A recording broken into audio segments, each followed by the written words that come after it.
If fame had a self-destruct button, Tallulah Bankhead was sitting on it in a silk robe, chain-smoking and daring the world to press it. Alabama's wildest debutante. Tallulah Bankhead was born in 1902 in Huntsville, Alabama. Her father, William Bankhead, became Speaker of the U.S. House. Her grandfather was a U.S. Senator. The family was rich, respected, and obsessed with appearances. Tallulah, not so much. She lost her mother just days after birth and spent her childhood surrounded by nannies, priests, and expectations. By age 10, she was already mimicking adults, telling off teachers and sneaking cigarettes. She had a thick Southern drawl and knew how to get attention. Her goal wasn't to be proper, it was to be unforgettable. At 15, she mailed a photo of herself to Picture Play magazine for a Most Beautiful Girl contest. She won. That single win gave her an excuse to pack up and leave Alabama behind. She told her father she was going to New York to become an actress. He didn't believe her. He should have. In 1918, she arrived in New York alone.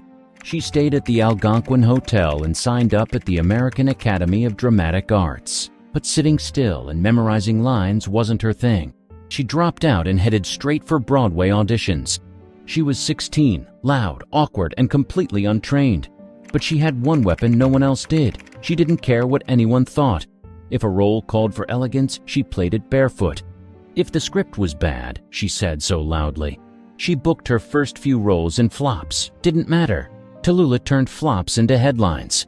She partied with writers twice her age, got into bar fights, flirted with anyone in the room. If a show failed, her name still made it into the gossip columns the next morning. One critic called her a walking scandal in training. She loved it. Within 2 years, she was more famous for her mouth than her roles. By the time she turned 18, she'd become a New York socialite without ever needing a hit. She wore men's suits to nightclubs, danced on tables, and bragged that she hadn't read a full script in her life. Tallulah Bankhead didn't sneak into fame. She kicked the door open, lit a cigarette, and dared anyone to stop her. Stage fame. Zero filter. By 1923, Tallulah was tired of New York. Her career was stalling and producers said she was too much trouble.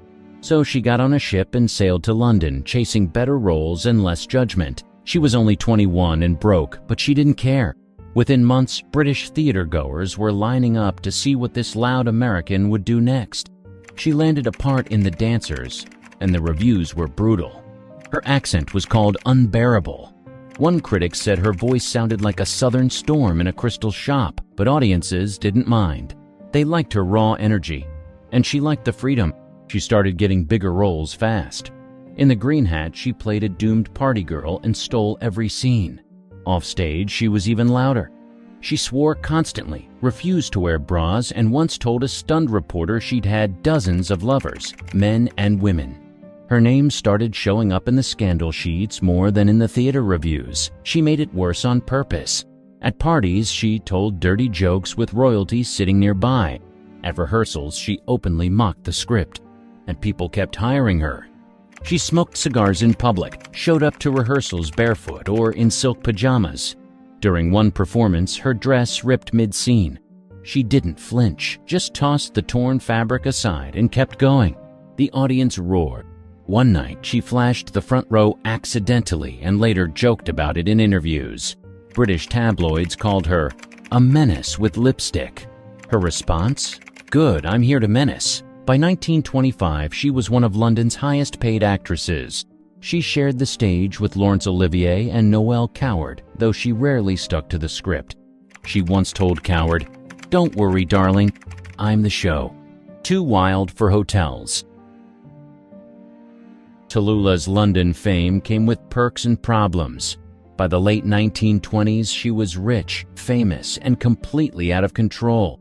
She lived in luxury hotels between shows, usually the Savoy or Claridge's, until they banned her. One hotel kicked her out for throwing a champagne bottle out the window. Another barred her after she hosted an all-night party in the hallway. She lit cigars in bed, flooded bathrooms, and once walked through the lobby topless after a dare. When told to leave, she offered the manager a drink. She kept a lion cub as a pet for a short time. Yes, an actual lion. She named him Winston and claimed he was better behaved than most men. Unsurprisingly, Winston was banned from every hotel in London after one growl too many. Tallulah didn't hide any of this. In fact, she told these stories herself to the press. The more shocked people were, the more she leaned in. She proudly claimed she'd never worn underwear and told reporters, "They interfere with my style." When hotels ran out of patience, she started crashing with friends or strangers. She didn't care. She said privacy was for people with something to hide. Meanwhile, her stage work kept rolling. She starred in They Knew What They Wanted and Dark Victory, both huge hits. But her backstage behavior was just as famous. She often showed up late, still drunk, or with a new lover in tow. Noel Coward once said, "Tallulah's idea of subtlety is painting the town red and setting it on fire." She loved the quote. Even the British press, known for restraint, called her uncontainable. She was warned repeatedly to tone things down. Her response, no. Hollywood tried to muzzle her. In 1931, Hollywood finally called. Paramount offered her a contract and shipped her to California.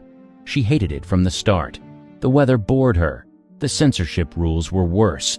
"Nobody cusses here," she complained. "It's like being in Sunday school with cameras." Her first American film was Tarnished Lady. She didn't love the role but took it anyway.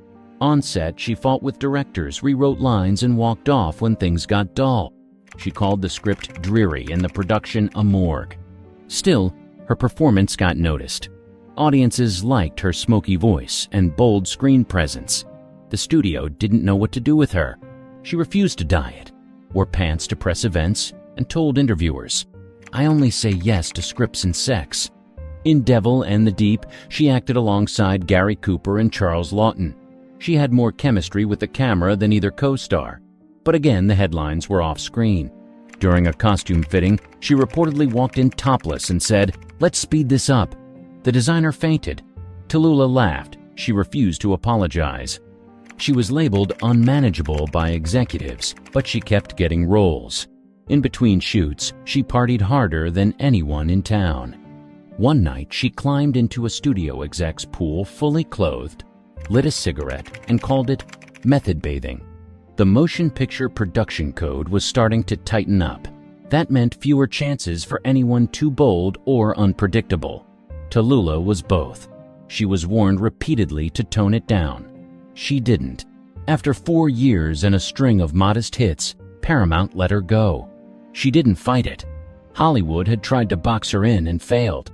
She packed her bags, tossed a final party, and left Los Angeles with zero regrets. As she told reporters, "Hollywood wanted a lady. I sent them a hurricane. Collapse, scandal, and zero regrets." In 1933, Tallulah collapsed during a stage performance. She'd lost over 20 pounds and was barely eating. Doctors rushed her to the hospital. The diagnosis, a severe pelvic infection caused by untreated gonorrhea. She needed emergency surgery. The press found out fast. She'd been sick for weeks but kept performing. Rumors flew. Some tabloids claimed she was dying. She wasn't. She recovered after 2 surgeries and weeks of bed rest, but the damage to her reputation was brutal. She could have stayed quiet. Instead, she joked to reporters, "I've had gonorrhea more times than you've had hot dinners." She didn't care. She didn't hide. If anything, the scandal made her louder. The truth was, her lifestyle was catching up. She lived on booze, Benzedrine, and cigarettes. She barely ate, barely slept. Friends said she was burning out. Tallulah said she was just getting started.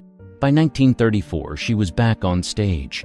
She starred in Dark Victory again, toured across the U.S., and gave interviews from her dressing room, wrapped in silk robes, chain-smoking. She told one journalist, "I drink, I swear, I steal scenes, what of it?" That became her brand. But the Hollywood offers dried up. Studios wanted starlets who followed rules. Tallulah didn't do rules. She did chaos, talent, and attitude. And she knew it. That same year, she got into a public shouting match at a Manhattan club. A socialite insulted her accent. Tallulah threw a drink in her face. The story made national news. She wasn't embarrassed. She was proud. She started calling herself the wickedest woman in show business, and the title stuck. But even as her name sparked headlines, her income dipped. She took smaller stage roles, worked in regional theaters, and kept her lifestyle going with loans and favors. Hitchcock took a gamble. In 1943, Alfred Hitchcock made a strange decision. He cast Tallulah Bankhead in Lifeboat, a tight survival thriller set entirely on a single boat. She played a sharp-tongued journalist stuck at sea during World War II. The role needed grit, charm, and fire. She delivered. On camera, she was perfect, elegant, vicious, vulnerable. Off camera, she was a nightmare. She refused to wear underwear, claimed it interfered with the line of the costume. Crew members complained. Hitchcock handled it with dry sarcasm, saying he wasn't concerned, as long as she doesn't wear anything that shows up on film.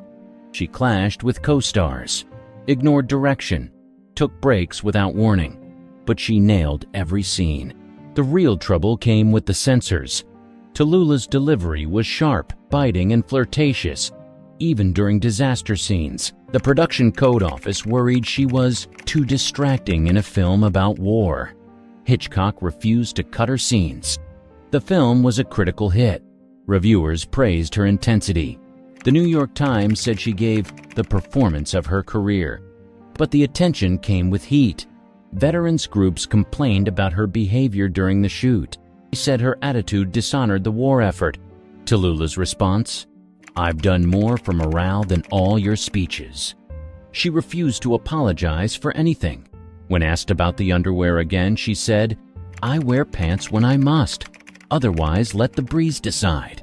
Lifeboat earned her a New York Film Critics Award. It was her biggest film success to date, but she didn't capitalize on it. She turned down follow-ups, skipped meetings, and partied instead.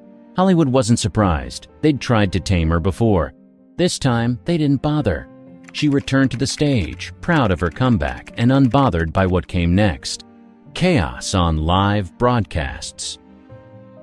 By the late 1940s, film roles were rare, so Tallulah went where chaos was welcome: live radio and early television. She wasn't subtle, but she was magnetic.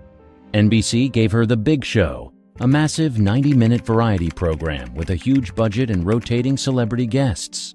She didn't just host it, she dominated it. She smoked through every episode, wore gowns so tight she needed help breathing, and roasted guests on air. Her voice, husky, sharp, unforgettable, became the show's signature sound. She ad-libbed constantly, ignored scripts, swore accidentally, or maybe on purpose. One time she told a guest, "Darling, your acting makes my drink curdle." It went out live to millions. Advertisers were nervous, viewers loved it. The show got high ratings and even higher gossip column coverage. Everyone tuned in to see what she'd say next. But it wasn't just radio. She popped up on What's My Line, The Steve Allen Show, and even I Love Lucy. She didn't act so much as hijack the set. On one live appearance, she lit a match off a guest's shoe. On another, she leaned into the mic and purred. "I haven't worn a slip since 29. The audience howled. Producers sweated. She refused to be censored. When told to stick to the teleprompter, she said, "You want a robot? Hire one. You want Tallulah? Let me talk." She became both a liability and an asset. Networks loved the attention but feared the fines. Still, she stayed booked. There was no one else like her. One sponsor threatened to pull funding after a particularly risque joke. Tallulah offered to send them a fruit basket with a bottle of gin inside. She wasn't just unpredictable, she was revolutionary. She proved that live TV could be dangerous, hilarious, and completely off-script. She once said, "The only thing worth being on television is trouble." And she meant it. Decline with a cigarette in hand. Tallulah's health started to crumble in the mid-1950s. Years of smoking, drinking, pills, and no sleep finally caught up. She developed chronic bronchitis and emphysema, but kept working. She joked, "If I can still light a cigarette, I can still do a scene." She moved back and forth between New York and Hollywood, taking whatever roles she could get, mostly guest spots and stage revivals. Her last big play was Dear Charles in 1954. It flopped. She didn't care. At home, things were worse. She lived alone, surrounded by wigs, ashtrays, empty liquor bottles, and a half-dozen stray cats. Visitors said the place smelled like tobacco and perfume. She never married, never had kids. Her relationships, men, women, flings, were intense and short-lived. She once said, "My father warned me about men with no morals. I married none of them." She told friends she didn't fear death. She feared boredom. She still dressed in gowns at home, still smoked in bed, still answered the phone with, "Who dares disturb Tallulah?" But her body was failing. She coughed constantly. Her memory slipped, and she hated being told to rest. She'd fire nurses if they told her to stop drinking. She gave interviews from bed, propped up on pillows, fully made up, eyes sparkling. When asked if she was ready to retire, she replied, "Darling, I retired the day I was born. I just never stopped working." Money ran low. She sold jewelry, took loans, and refused charity. Her name still drew crowds, but she rarely showed up on time or sober.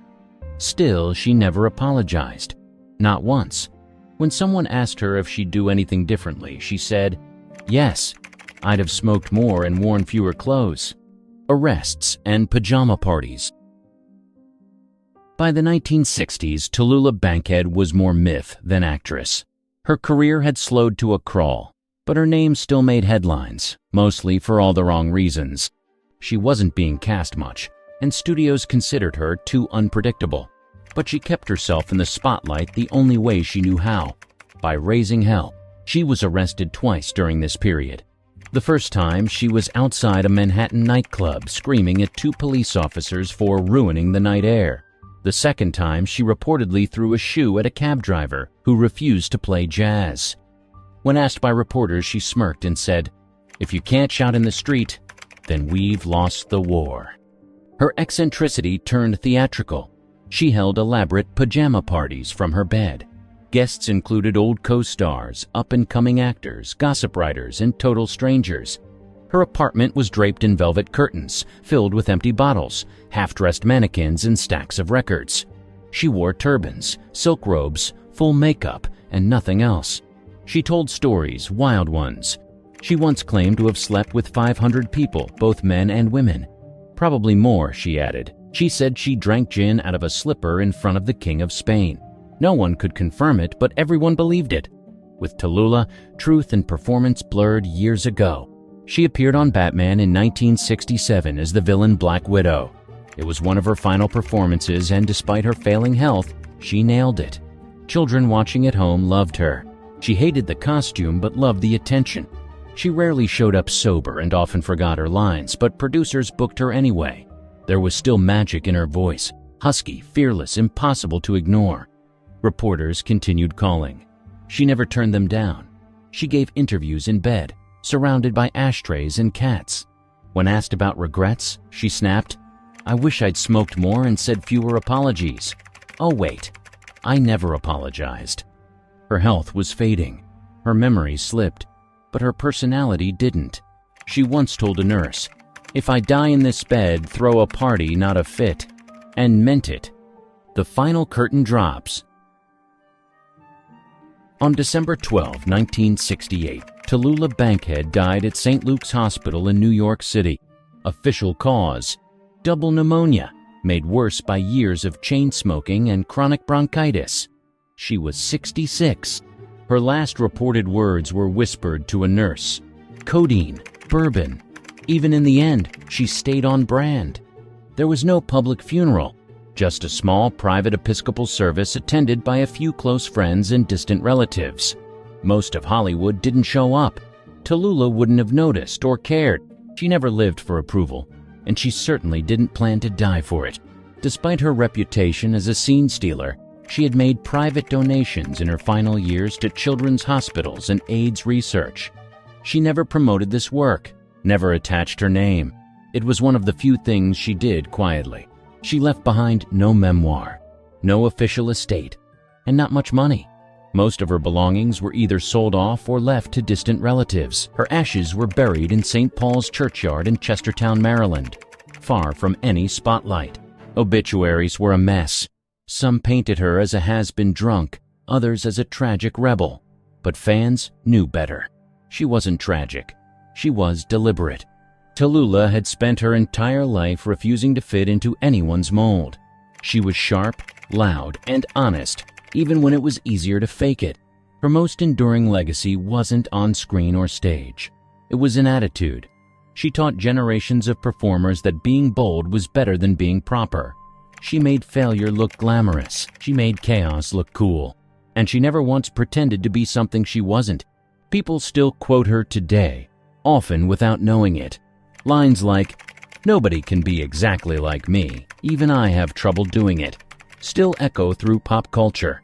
There are no statues, no museums. But every time a performer breaks the rules, swears too loudly, or steals a show they weren't supposed to dominate, Tallulah Bankhead is somewhere grinning. A tale that schools somehow forgot to put on the menu. The Cinderella story, from poverty to stardom. Once upon a time, in the land of pizza, pasta, and Pavarotti, a young girl named Sophia Viviani Ciccolone was born. But this wasn't your typical fairy tale beginning. No, young Sophia's life was more like a bowl of overcooked spaghetti, tangled, messy, and far from al dente. Born in the Clinica Regina Margherita in Rome, Italy, on September 20th, 1934, Sophia's early life was marred by poverty and war. Her father was as absent as a meatball in a vegetarian restaurant, and her mother struggled to make ends meet. They lived in Poggioli, near Naples, in her grandmother's small apartment, where the only thing tighter than space was their budget. But like a perfectly baked lasagna, layers of talent and determination were hidden beneath the surface. Sophia's beauty caught the eye of many, but it was her passion for acting that set her on the path to stardom. From extra roles to beauty pageants, she hustled her way through the Italian film industry, changing her name to Sophia Loren along the way because, let's face it, Ciccolone doesn't quite roll off the tongue like a fine Chianti. Her big break came when she met the renowned producer Carlo Ponti, a man who saw in her not just a pretty face but a powerhouse of talent. Together they embarked on a journey that would take Sophia from the humble streets of Pozzuoli to the glittering stages of Hollywood. Sophia's rise to fame was like a perfectly timed risotto, slow, steady, and worth every minute. She became an icon, a symbol of Italian cinema, and a woman who defied the odds, and all this without a fairy godmother or a magical pumpkin carriage, just pure grit, talent, and a sprinkle of Italian charm. But if you think this rags-to-riches story is the most intriguing part of Sophia's life, then buckle up, dear viewer, because what comes next is a love affair so captivating it could make Romeo and Juliet look like a casual fling. Ready to dive into the romance that rocked the world? Stay tuned, because the next chapter is a love story fit for the silver screen. Ah, Hollywood, the land of glitz, glamour, and beauty standards that could make even a supermodel feel like a potato. But when Sophia Loren strutted into Tinseltown, she brought with her a secret ingredient that left everyone's jaws on the red carpet. What was it, you ask? Was it a magical potion, a secret serum? Nope. It was something far more Italian: confidence, authenticity, and a love for pasta. You see, Sophia Loren's beauty was as unique as a truffle in a sea of mushrooms. Her voluptuous figure, dark hair, and striking features were a far cry from the typical Hollywood starlet of the time. While others were sipping on diet shakes and counting calories, Sophia was indulging in her favorite Italian dishes and embracing her natural beauty. Her famous quote, "Everything you see, I owe to spaghetti," wasn't just a witty one-liner. It was a testament to her belief that beauty comes from being true to oneself. And let's be honest, if spaghetti can make you look like Sophia Loren, then pass the Parmesan, please. But Sophia's beauty wasn't just skin deep. Her confidence and authenticity shone through in her performances, making her a standout in an industry that often valued appearance over substance.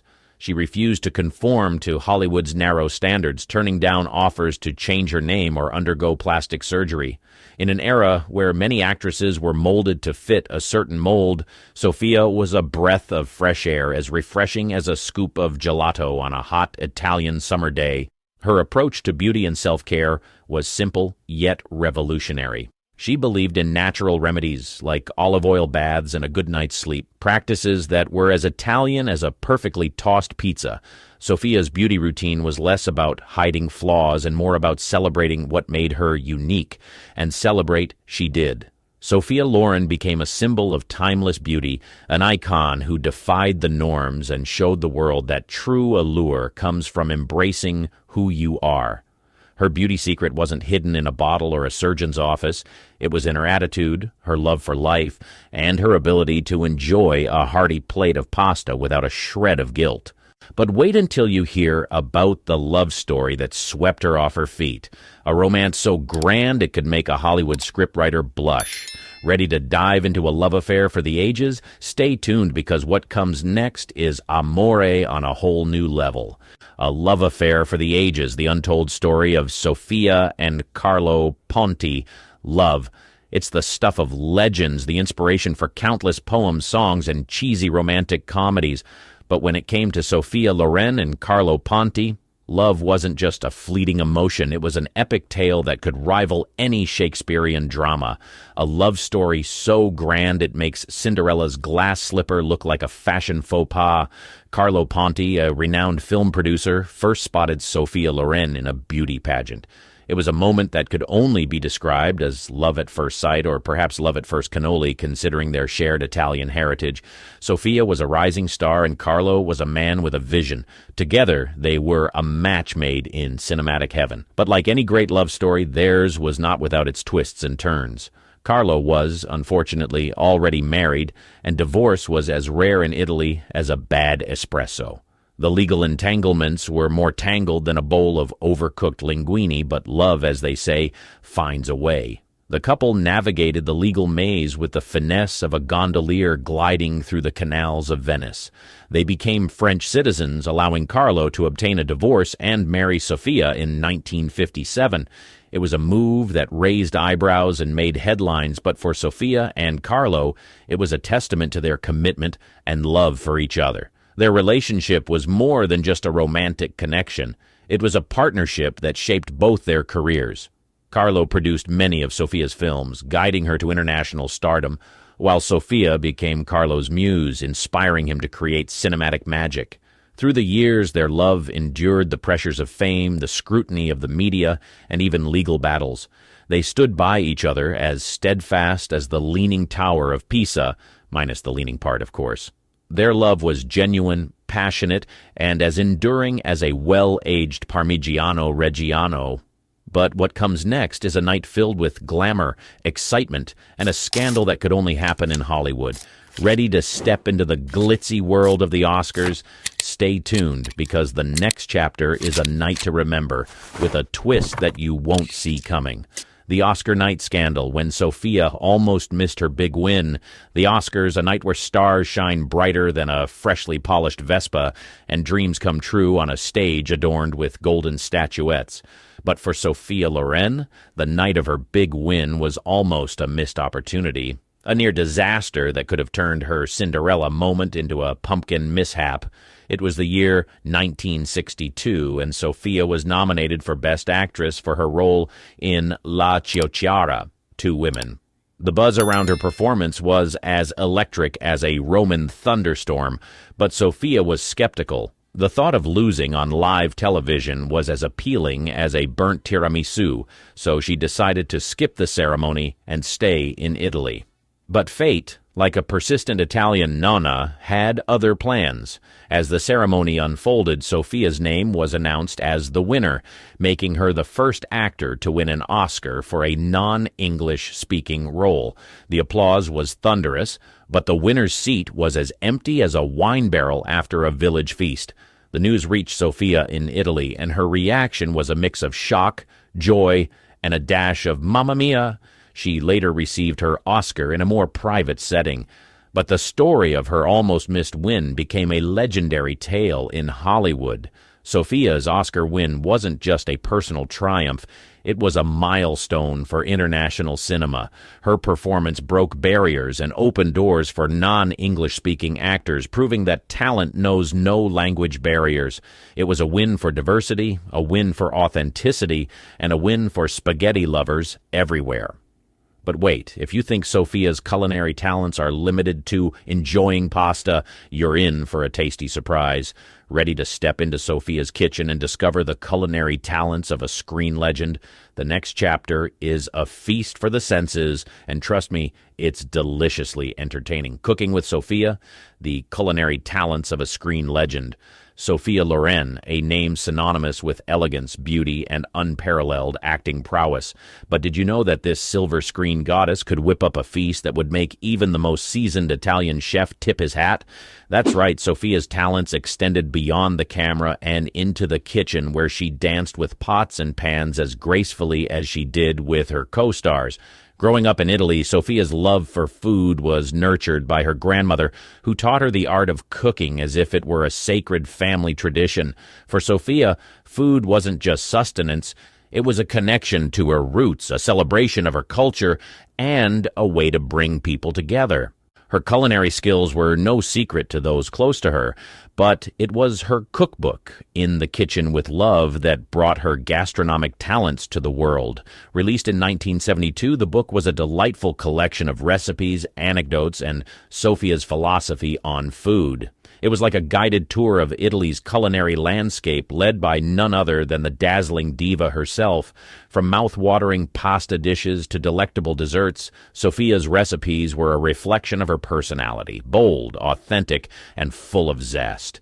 She believed in using fresh ingredients, cooking with love, and enjoying food without guilt. Her approach to cooking was as natural and unpretentious as her acting, a refreshing departure from the often elitist world of gourmet cuisine. But Sophia's love for food wasn't just confined to her kitchen. She often spoke about the joy of eating, the importance of family meals, and the magic of sharing food with loved ones. Her famous quote, "The most indispensable ingredient of all good home cooking, love for those you are cooking for," encapsulated her belief that food was more than just flavors and textures. It was an expression of affection. Sophia Loren's culinary talents added another layer to her multifaceted persona, painting a picture of a woman who was as comfortable with a spatula as she was with a script. Her love for food was a testament to her authenticity, her connection to her roots, and her ability to find joy in the simple pleasures of life. But as we savor the delightful flavors of Sophia's culinary journey, a storm is brewing on the horizon, a legal battle so intense it could make a pot of boiling pasta look like a gentle simmer. Curious to know how Sophia Loren took on the Italian government and what was at stake, the next chapter is a legal thriller with a twist, and trust me, it's a dish best served hot. The legal battle, how Sophia Loren took on the Italian government. In the glamorous world of Hollywood, legal battles are as common as sequined gowns on the red carpet. But when Sophia Loren found herself entangled in a legal showdown with the Italian government, it was a plot twist that could rival any courtroom drama. The story begins in 1974 when Sophia was accused of tax evasion by the Italian authorities. Now, we all know that dealing with taxes can be as confusing as trying to decipher an Italian opera without subtitles, but this was no ordinary tax dispute. This was a battle that pitted one of Italy's most beloved stars against the very country that had nurtured her talent. The charges were serious and the stakes were high. Sophia was accused of underreporting her income, a claim that she vehemently denied. The legal proceedings were as intricate as a handcrafted Venetian lace with twists and turns that kept everyone on the edge of their seats. Sophia's defense was as passionate as one of her on-screen performances. She argued her case with the conviction of a woman who knew she was in the right. But the Italian legal system was a labyrinthine maze, and Sophia found herself caught in a web of bureaucracy and legal technicalities. The trial dragged on, turning into a spectacle that captured the attention of the media and the public. Sophia's reputation was on the line, and the pressure was as intense as a Neapolitan espresso. But through it all, she remained poised, dignified, and unyielding in her pursuit of justice. In a shocking turn of events, Sophia was found guilty and sentenced to 30 days in prison. It was a verdict that sent shockwaves through Italy and the world. The idea of an icon like Sophia Loren behind bars was as unthinkable as a pizza without cheese. But Sophia's story doesn't end in despair. She served her sentence with grace, turning her time in prison into a period of reflection and growth. Her legal battle became a symbol of her resilience, her unwavering belief in her innocence, and her commitment to standing up for what she believed in. Sophia's legal battle with the Italian government was more than just a headline-grabbing saga. It was a testament to her character, her integrity, and her indomitable spirit. It was a chapter in her life that revealed the strength and courage of a woman who was not afraid to take on the system and fight for her truth. But if you think this legal battle is the most dramatic part of Sophia's life, brace yourself. Up next is a tale of love, struggle, and triumph that will tug at your heartstrings, ready to explore Sophia's journey into motherhood and the challenges she faced. The next chapter is a heartfelt story that will leave you inspired and moved. A mother's love, Sophia's struggle and triumph in motherhood. Motherhood, a role that's as challenging as it is rewarding, a journey filled with love, sacrifice, and moments that can melt even the coldest of hearts. For Sophia Loren, becoming a mother was a dream that she cherished, but it was a dream that came with its share of trials and tribulations. Sophia's desire to have children was as strong as her love for acting, but fate had other plans. She suffered through multiple miscarriages, each one a heartbreaking setback that tested her resilience and strength. The pain of losing a child is a wound that never truly heals, and Sophia's struggle was a poignant reminder of the fragility of life. But Sophia was not one to give up easily. Her determination to become a mother was as unbreakable as her on-screen persona. She sought medical help, explored options, and never lost hope. Her journey was a testament to her faith, her courage, and her unwavering belief in the power of love. Finally, in 1968, Sophia's dream came true when she gave birth to her first son, Carlo Ponti Jr. The joy of holding her child in her arms was a moment that transcended all her previous successes and accolades. It was a triumph that was personal, intimate, and profoundly moving. A few years later, Sophia welcomed her second son, Eduardo Ponti, into the world. Her family was complete, and her happiness knew no bounds. Sophia embraced motherhood with the same passion and grace that she brought to her acting. She was a hands-on mother, involved in every aspect of her children's lives, nurturing them with love, wisdom, and a touch of Italian flair. Sophia's journey into motherhood was not a fairy tale. It was a real, raw, and often painful experience. But it was a journey that she undertook with dignity, perseverance, and an unshakable belief in the power of love. Her story is a reminder that dreams do come true, but they often require faith, courage, and the strength to overcome seemingly insurmountable obstacles. The unbreakable bond, Sophia's relationship with Cary Grant. In the glitzy world of Hollywood, friendships are often as fleeting as a shooting star, but the bond between Sophia Loren and Cary Grant was a connection that defied the norms of Tinseltown. It was a friendship that was genuine, deep, and unbreakable, a relationship that transcended the superficiality of fame and fortune. The story of Sophia and Cary's friendship began on the set of Houseboat in 1958. Cary, the suave and sophisticated leading man, was instantly smitten with the young and vivacious Sophia. Their chemistry on screen was palpable, but it was their off-screen connection that truly set tongues wagging. Cary was enchanted by Sophia's charm, her wit, and her authenticity. He saw in her a kindred spirit, a woman who was grounded and real despite her meteoric rise to stardom. Sophia, in turn, was drawn to Cary's warmth, his intelligence, and his genuine interest in her well-being. Their friendship blossomed into a deep and meaningful connection, one that was built on mutual respect, trust, and affection. Cary became a mentor to Sophia, guiding her through the labyrinthine world of Hollywood, offering advice, support, and a shoulder to lean on. But their relationship was not without its share of drama. Cary's feelings for Sophia grew into something more profound, something that went beyond mere friendship. He proposed to Sophia a gesture that was both romantic and complicated. Sophia, who was already involved with Carlo Ponti, was torn between her affection for Cary and her commitment to Carlo. In the end, Sophia chose Carlo. a decision that could have shattered her friendship with Carey, but their bond was stronger than any Hollywood script, and their friendship endured. Carey respected Sophia's decision, and their relationship continued to thrive, untainted by jealousy, resentment, or bitterness. Sophia and Carey's friendship was a rare gem in the often fickle world of Hollywood. It was a relationship that was devoid of pretense, ego, or ulterior motives. They remained friends until Carey's death in 1986, a friendship that was as enduring as their legendary careers. Their story is a reminder that true friendships can exist in the most unlikely of places, that connections can be forged in the midst of chaos, and that love, in all its forms, is a force that can transcend even the most challenging of circumstances. But wait, there's more to Sophia's story that's waiting to be told. Ready to delve into Sophia's impact on Italian cinema and discover how she became the queen of neorealism?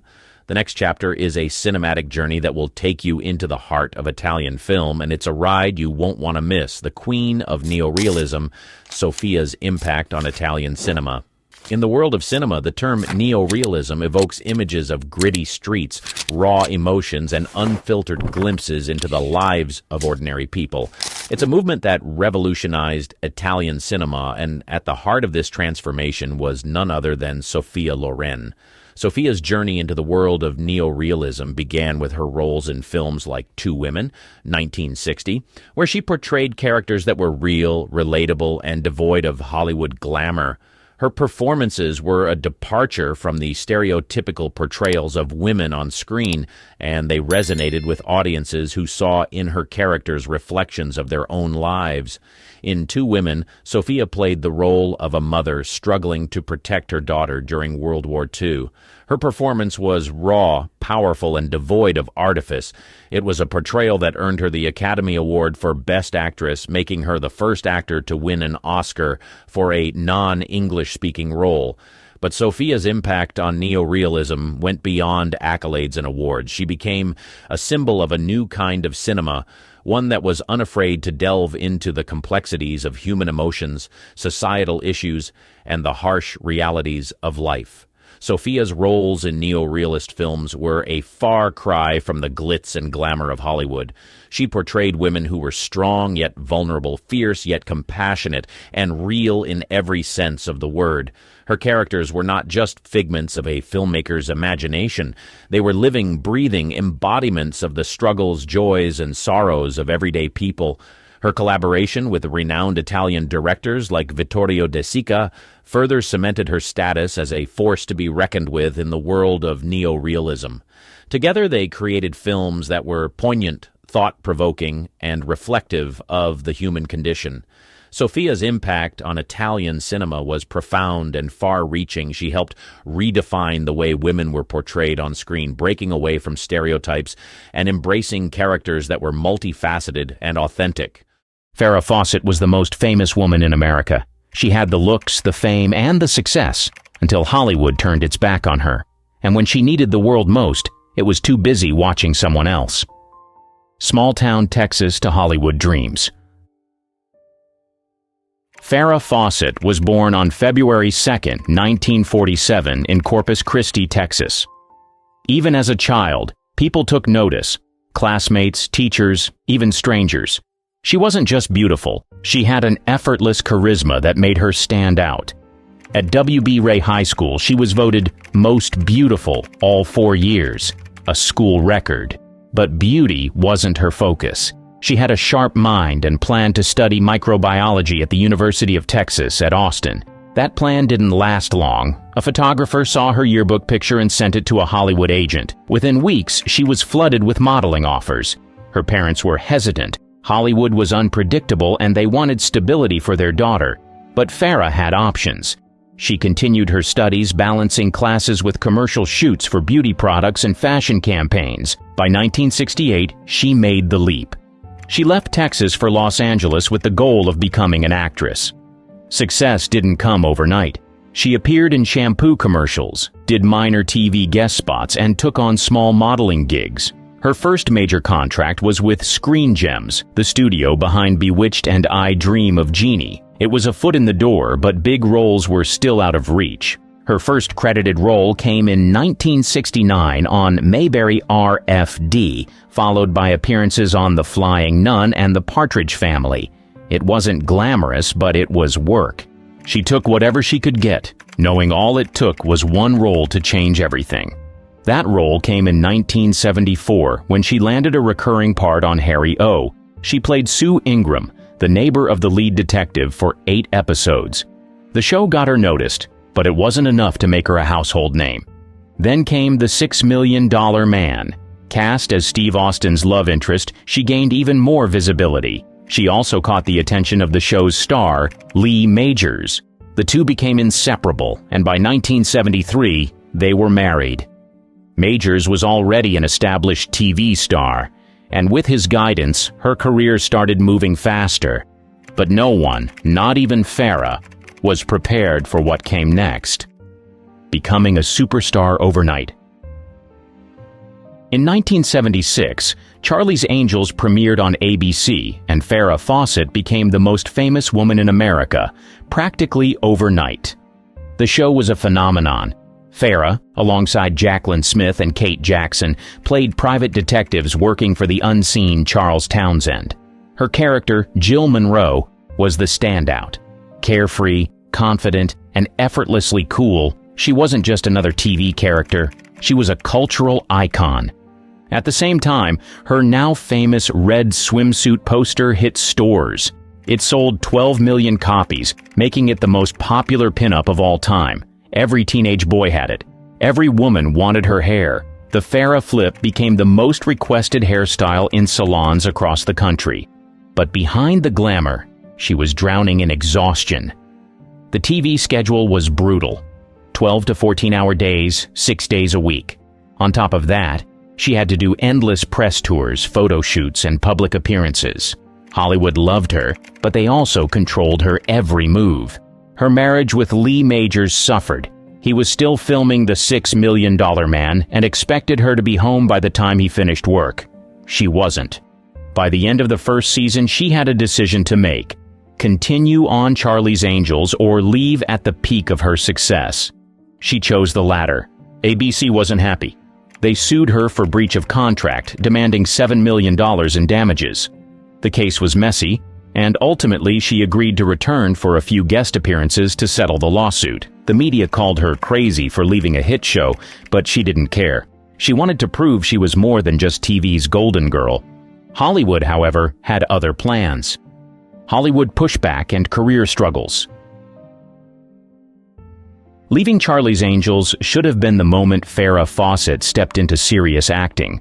Instead, it nearly ended her career. In 1978, she starred in Somebody Killed Her Husband, a suspense thriller meant to reinvent her image. The studio hyped it up as a Hitchcock-style mystery, but critics weren't buying it. Roger Ebert called it a slow-moving, uninspired mess. Audiences weren't interested either. The film bombed at the box office. It didn't just underperform, it humiliated her. Hollywood took it as proof she wasn't leading lady material. She was slapped with the dreaded TV actress label, a death sentence for credibility in film. Directors didn't see her as serious. Producers assumed she lacked depth. She was offered more fluff roles, light comedies, throwaway dramas, none of which aligned with what she wanted. Determined to shake the stigma, she tried again with Sunburn in 1979. It was a crime comedy pairing her with Charles Grodin. On paper, it looked promising. In reality, it was another misfire. Critics were unimpressed. Audiences barely noticed. Farah's second attempt at big screen stardom fizzled out just as quickly as the first. By the early 80s, she was at a crossroads. The industry didn't respect her, and her career had lost momentum. But instead of accepting defeat, she took a risk no one saw coming. She pivoted to Broadway. In 1983, she took on the lead role in Extremities, a brutal, emotionally charged play about a woman fighting back against an attacker. It was the polar opposite of anything she'd done before: raw, violent, and deeply disturbing. Hollywood had never given her material like this, so she found it herself. The response? Explosive. Audiences were stunned. Critics finally saw her as a real actress. The New York Times praised her performance as harrowing and fearless. She earned standing ovations nightly. For the first time in her career, no one was talking about her hair, her looks, or her past as an angel. They were talking about her talent. Forgotten film career. Farah Fawcett will always be remembered for Charlie's Angels, but many forget that she continued working well into the 90s and 2000s, taking on challenging roles that rarely got the recognition they deserved.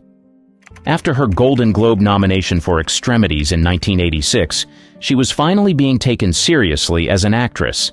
She continued her streak of gritty, dramatic roles in TV movies, including Poor Little Rich Girl, The Barbara Hutton Story, 1987, Double Exposure, The Story of Margaret Bourke White, 1989, and Small Sacrifices, 1989. The latter, based on true events, had her portraying Diane Downs, a mother convicted of shooting her own children. The role earned her another Golden Globe nomination and critical praise. In the 90s, she continued choosing projects that broke away from her sex symbol image. One of her most daring roles was in Robert Duvall's 1997 film The Apostle, where she played the estranged wife of a troubled preacher. The film was highly praised by critics, with many calling it one of the best performances of her career. But even with acclaim, it was clear that Hollywood wasn't offering her the same big-budget films that other actresses of her era were getting. Still, she worked steadily. Her 2000 TV movie, Jewel, was another strong performance, earning her a third Golden Globe nomination for her portrayal of a mother raising a child with Down syndrome. By the early 2000s, though, work slowed down. The industry was changing. Younger actresses dominated Hollywood, and casting directors were less interested in veteran stars. She made headlines more for her personal life than for her career. By the mid-2000s, offers dwindled. Her last major acting credit was a guest appearance on The Guardian in 2003, for which she received an Emmy nomination, a reminder that her talent never faded even if the industry moved on. Lee Majors, Ryan O'Neal, and a public scandal. Farah Fawcett and Lee Majors looked like Hollywood's golden couple, but behind the scenes their marriage was unraveling. By the late 1970s, they were more like roommates than partners. Majors had traditional expectations. He wanted a wife waiting at home when he finished work. Farah, however, was the biggest TV star in America, balancing grueling filming schedules, promotional tours, and endless magazine covers. The time apart was too much. By 1979, they had unofficially separated. The breakup wasn't ugly, but it was inevitable. Farah had outgrown the role of the doting wife, and Majors couldn't accept her skyrocketing fame. Their divorce was finalized in 1982, but Farah had already moved on to Ryan O'Neal. Ryan O'Neal and Farah Fawcett's relationship was a Hollywood roller coaster, passionate, volatile, and endlessly complicated. They first got together in 1979, shortly after her split from Lee Majors. Ryan was already a major star, known for Love Story, 1970, and Barry Lyndon, 1975. Their chemistry was instant, but so was the drama. For years, they were one of Hollywood's most talked-about couples, but behind the scenes things weren't as glamorous. Their relationship was off and on for decades, marked by explosive fights, reconciliations, and long periods of separation. In 1997, they briefly split after Ryan admitted to cheating on her, but no matter how many times they walked away, they always seemed to find their way back. Friends described them as madly in love but constantly at war. O'Neal later admitted, "Farah and I fought like a couple of lions." And they did. Screaming matches, breakups that never lasted, and moments of bliss that never lasted either. When Farah was diagnosed with cancer in 2006, Ryan became her primary caregiver. He stood by her side through grueling treatments, hospital visits, and painful setbacks. He later admitted, "I never left her side for 3 years." As her condition worsened, Ryan publicly announced his intention to marry her. He told the press, "I will ask her to marry me again. We will." But time was not on their side. By the time he formally proposed, Farah was too weak to respond. He later reflected, "She never said yes, but she didn't say no." A mother's heartbreak and legal battles.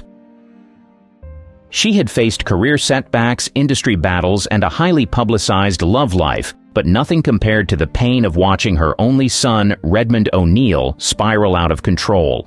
Born on January 30th, 1985, Redmond was the child of two Hollywood icons, Farah and Ryan O'Neill. From the outside, he had every advantage: wealth, privilege, and parents who could open doors most could only dream of. But his reality was far from glamorous. Even as a child, those close to the family saw signs of trouble. He struggled with anger, impulse control, and drug experimentation at a young age. By his teenage years, his rap sheet was growing faster than his resume. Arrests for heroin possession, DUIs, probation violations, and drug-related incidents became routine. Each time, Farah stepped in, paying for rehab, hiring the best lawyers, and pulling strings to keep him out of prison. But no amount of money or influence could stop the cycle. One of the most gut-wrenching moments came in 2008, when Farah was fighting for her life. Redmond had been arrested again, this time for drug possession while on probation. She was too sick to appear in court, but she made sure her voice was heard. Through her representatives, she begged the judge for leniency, urging the court to give her son another chance. "The one thing I will never give up on is Redmond," she said. Redmond continued his run-ins with the law, bouncing in and out of rehab and prison. In 2018, he was arrested again, this time for attempted murder, armed robbery, and drug possession. Authorities described him as a danger to society. Cancer, media intrusion, and the final fight. In 2006, Farah Faucet was diagnosed with anal cancer, a rare and aggressive disease. She kept it private at first, confiding in close friends and family while undergoing radiation and chemotherapy at the renowned Cedars-Sinai Medical Center in Los Angeles. She approached treatment with the same determination that had fueled her career, refusing to let the illness define her. By 2007, there was a glimmer of hope. Her doctors confirmed that the cancer was in remission. It seemed like she had won. But just months later, in May 2007, the disease returned. And this time, it was worse. The cancer had spread to her liver, making conventional treatment less effective. Farah wasn't willing to accept defeat. She sought experimental treatments in Germany, where doctors offered cutting-edge therapies not yet approved in the US. She endured painful stem cell treatments, embolization procedures, and alternative therapies, anything that might give her a chance. While she fought for her life, the media turned her illness into a spectacle. Paparazzi stalked her at hospitals, snapping photos of her in moments meant to be private. Then came the ultimate invasion.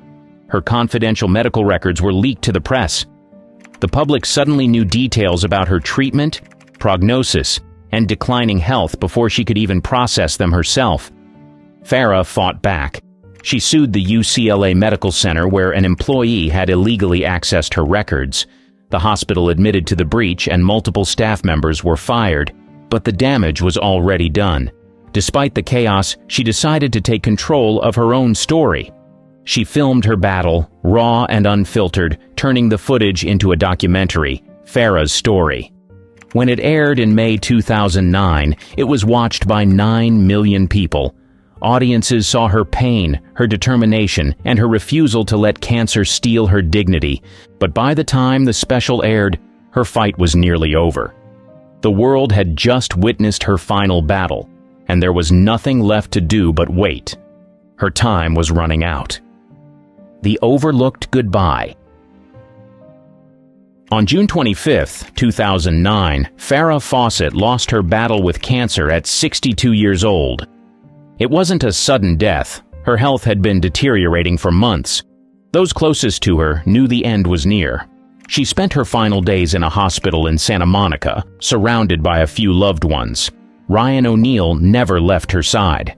Her only son, Redmond O'Neill, was in jail at the time. Despite his legal troubles, authorities granted him a brief visit to say goodbye. He arrived in an orange jumpsuit and handcuffs, escorted by law enforcement. It was a heartbreaking sight. His mother dying in a hospital bed, while he sat at her side, shackled. The moment was brief, but it was all he was allowed. The world had followed Farah's cancer battle through her self-produced documentary, Farah's Story, which aired just 6 weeks before her death. Nearly 9 million people tuned in to watch her unfiltered struggle. It was raw, emotional, and gave the public a first-hand look at her strength. Despite her vulnerability, she refused to let her illness define her. Early that morning, news of her passing spread. Hollywood prepared tributes, TV networks planned retrospectives, and fans mourned. But within hours, everything changed. That same afternoon, Michael Jackson was pronounced dead. The biggest pop star in the world, gone at 50 years old. The news cycle immediately shifted. Every major network, website, and newspaper dropped their planned Farah tributes to cover Jackson's sudden death instead. His passing became a global media event.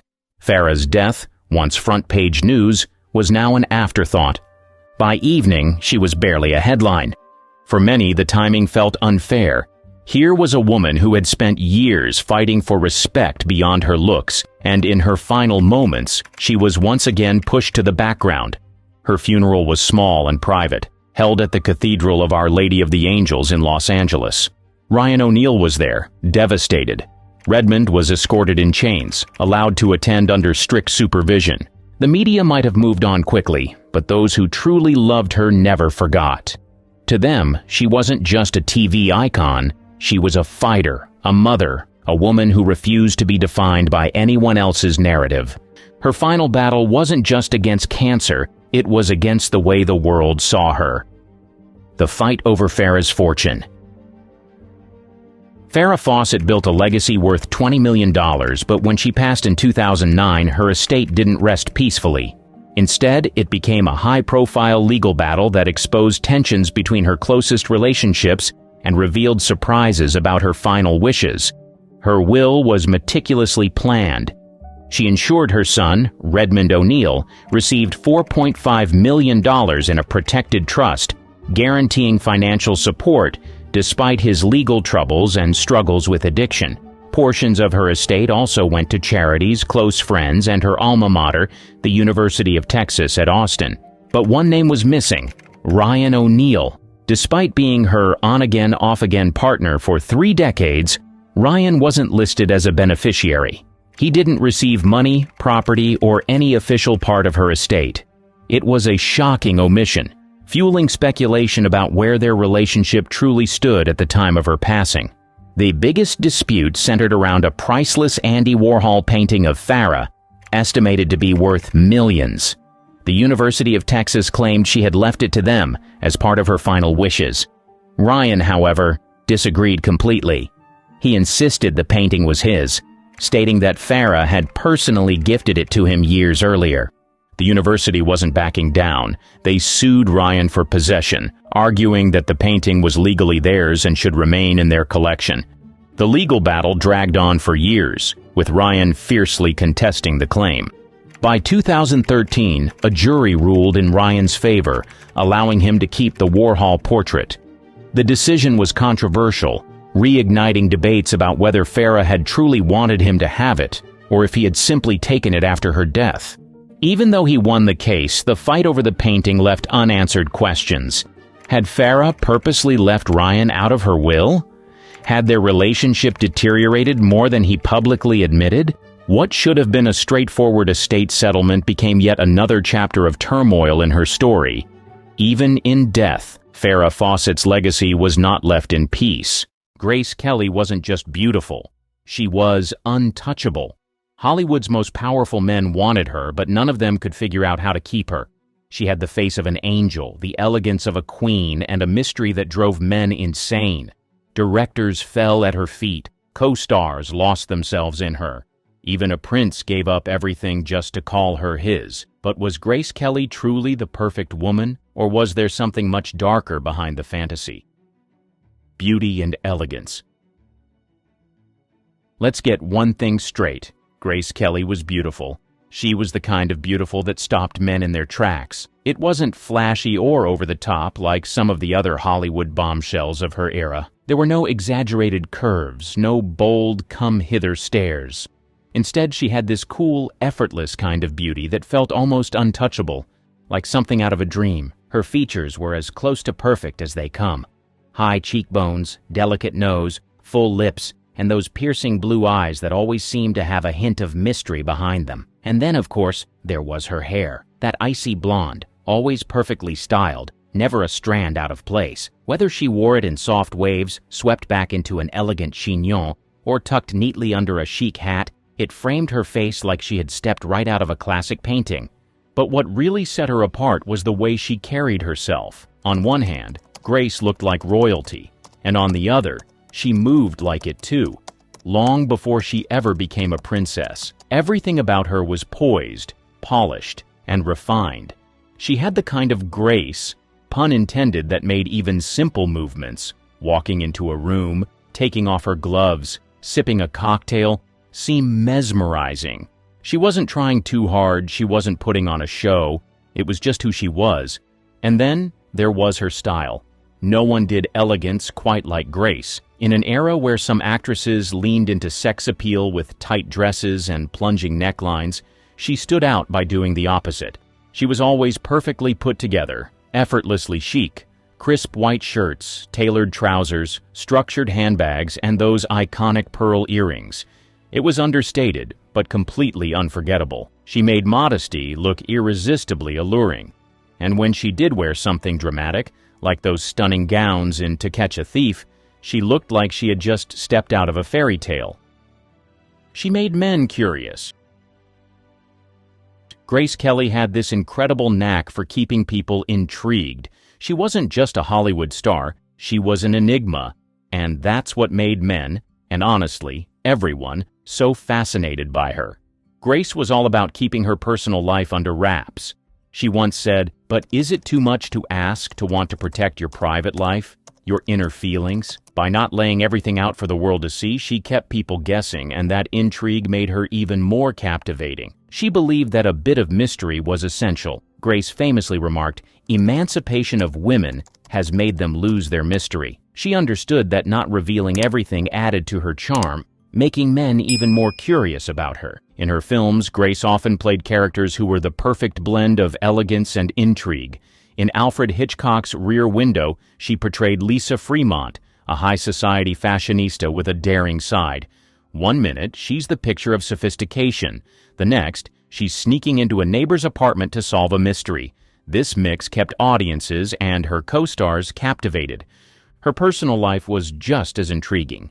Grace had relationships with several leading men, including William Holden and Gary Cooper, yet she never flaunted these romances, keeping details scarce and letting the public wonder about the real story behind the headlines. Even after becoming Princess of Monaco, Grace maintained her enigmatic aura. She gracefully balanced her royal duties with a sense of privacy, rarely giving interviews and keeping her personal life out of the spotlight.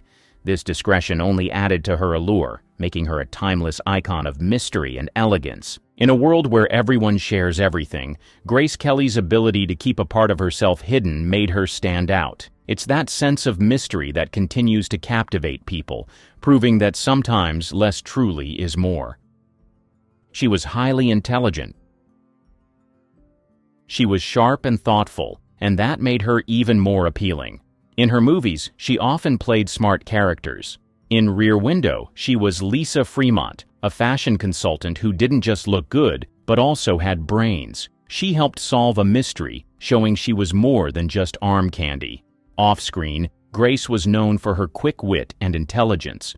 Director Alfred Hitchcock, who worked with her on several films, admired her sharp mind and professionalism. He once said she was a snow-covered volcano, hinting at the passion and intelligence beneath her calm exterior. When she became Princess of Monaco, Grace didn't just sit back and enjoy the title. She got involved in various causes, especially those helping children and the arts. She founded Aide Mondiale in 1963 to support children's rights and development. She also started the Princess Grace Foundation in 1964 to help local artists. These efforts showed her commitment to making a difference and her ability to use her position wisely. Grace's intelligence was also evident in how she managed her public image. She was careful about the roles she chose and the way she presented herself, maintaining an air of elegance and mystery that kept people intrigued. Her thoughtful approach to her career and personal life made her stand out in Hollywood and beyond. In short, Grace Kelly's intelligence was a big part of her charm. She wasn't just a beautiful actress. She was a smart, dedicated woman who used her talents and position to make a positive impact. Her provocative roles. Grace Kelly's allure was significantly amplified by her portrayal of provocative roles that captivated male audiences. In Alfred Hitchcock's Rear Window, 1954, she played Lisa Fremont, a high-society fashion consultant who exuded sophistication and allure. Her character's elegance and charm were irresistible, making her a focal point of male admiration. In To Catch a Thief, 1955, Kelly portrayed Frances Stevens, a wealthy American vacationing on the French Riviera. Her character was both seductive and assertive, engaging in playful yet suggestive banter with Cary Grant's character. This role showcased her ability to embody a sensuality that was both refined and enticing, further enthralling male viewers. These performances highlighted Kelly's talent for bringing complex, alluring women to life on screen. Her character's blend of elegance, intelligence, and subtle sensuality resonated deeply with male audiences, solidifying her status as a timeless icon of allure. She was hard to get. She was selective, deliberate, and had high standards, which only made her more irresistible. Men love a challenge, and Grace was the challenge. She wasn't cold or dismissive, but she didn't make herself too available either. She had a quiet confidence that said, "If you want me, you better be worth it." She wasn't the type to be swept off her feet by sweet talk or empty gestures. She valued intelligence, class, and charm. If a man wanted her attention, he had to earn it. This wasn't an act. Grace had grown up in a strict, well-to-do Philadelphia family where discipline and restraint were expected. She was raised to believe that love wasn't just about attraction. It was about compatibility, respect, and stability. Even when she was surrounded by the most eligible men in Hollywood, she never lost herself in the whirlwind of fame and romance. She had flings, sure. She dated, and even had rumored affairs with, some of the most powerful men of her time, from Clark Gable to Bing Crosby to designer Oleg Cassini. But she wasn't reckless. She never let herself get caught up in scandalous drama or messy public breakups. And when it came to marriage, she was even more particular. She didn't rush into things, even when the world expected her to. She wanted something real. That's what made her eventual romance with Prince Rainier III of Monaco so compelling. It wasn't just a fairy tale. It was a decision she made with careful thought. He pursued her, and she didn't say yes until she was sure. Grace Kelly's love life wasn't about reckless passion or fleeting romances. It was about intention. She wasn't easily won over, and that made the chase all the more exciting. For men, the idea of being the one who could capture Grace Kelly's heart, that was the ultimate prize. She was playful and fun. Grace Kelly's poised and elegant exterior often led people to perceive her as reserved, but those who knew her well were delighted by her playful sense of humor and quick wit. One notable example of her lightheartedness is the long-running practical joke she shared with actor Alec Guinness. In his autobiography, Blessings in Disguise, Guinness recounted how he once played a prank on Grace, which evolved into an unspoken game between them that lasted 26 years. This enduring jest highlighted her appreciation for humor and her willingness to engage in playful interactions. Her co-stars also recognized and appreciated this facet of her personality. Bing Crosby, who starred alongside Grace in High Society, described her as the ideal girl with a delicious sense of humor. This acknowledgement from a seasoned actor like Crosby underscores the charm and wit she brought to her relationships and collaborations. Grace's humor wasn't confined to personal interactions. It also shone through in her professional life. She had a knack for delivering witty remarks and engaging in playful banter, which added depth to her on-screen performances and endeared her to colleagues and audiences alike. This blend of elegance and humor made her not only a captivating actress, but also a beloved friend and co-star. In essence, Grace Kelly's ability to balance her refined public image with a genuine, playful sense of humor made her all the more enchanting. It revealed a down-to-earth and relatable side, allowing those around her to connect with her on a more personal level and further solidifying her status as an enduring icon. She was a literal fairy tale princess. Grace Kelly was already the kind of woman men fantasized about. Stunningly beautiful, impossibly elegant, and wrapped in an air of mystery that made her seem just out of reach. But then, in one of the most legendary twists of fate, she did something no Hollywood actress had done before. She became a real-life princess. And with that, she went from being a screen goddess to an untouchable fairy tale. When she married Prince Rainier III of Monaco in 1956, it wasn't just a wedding, it was an event.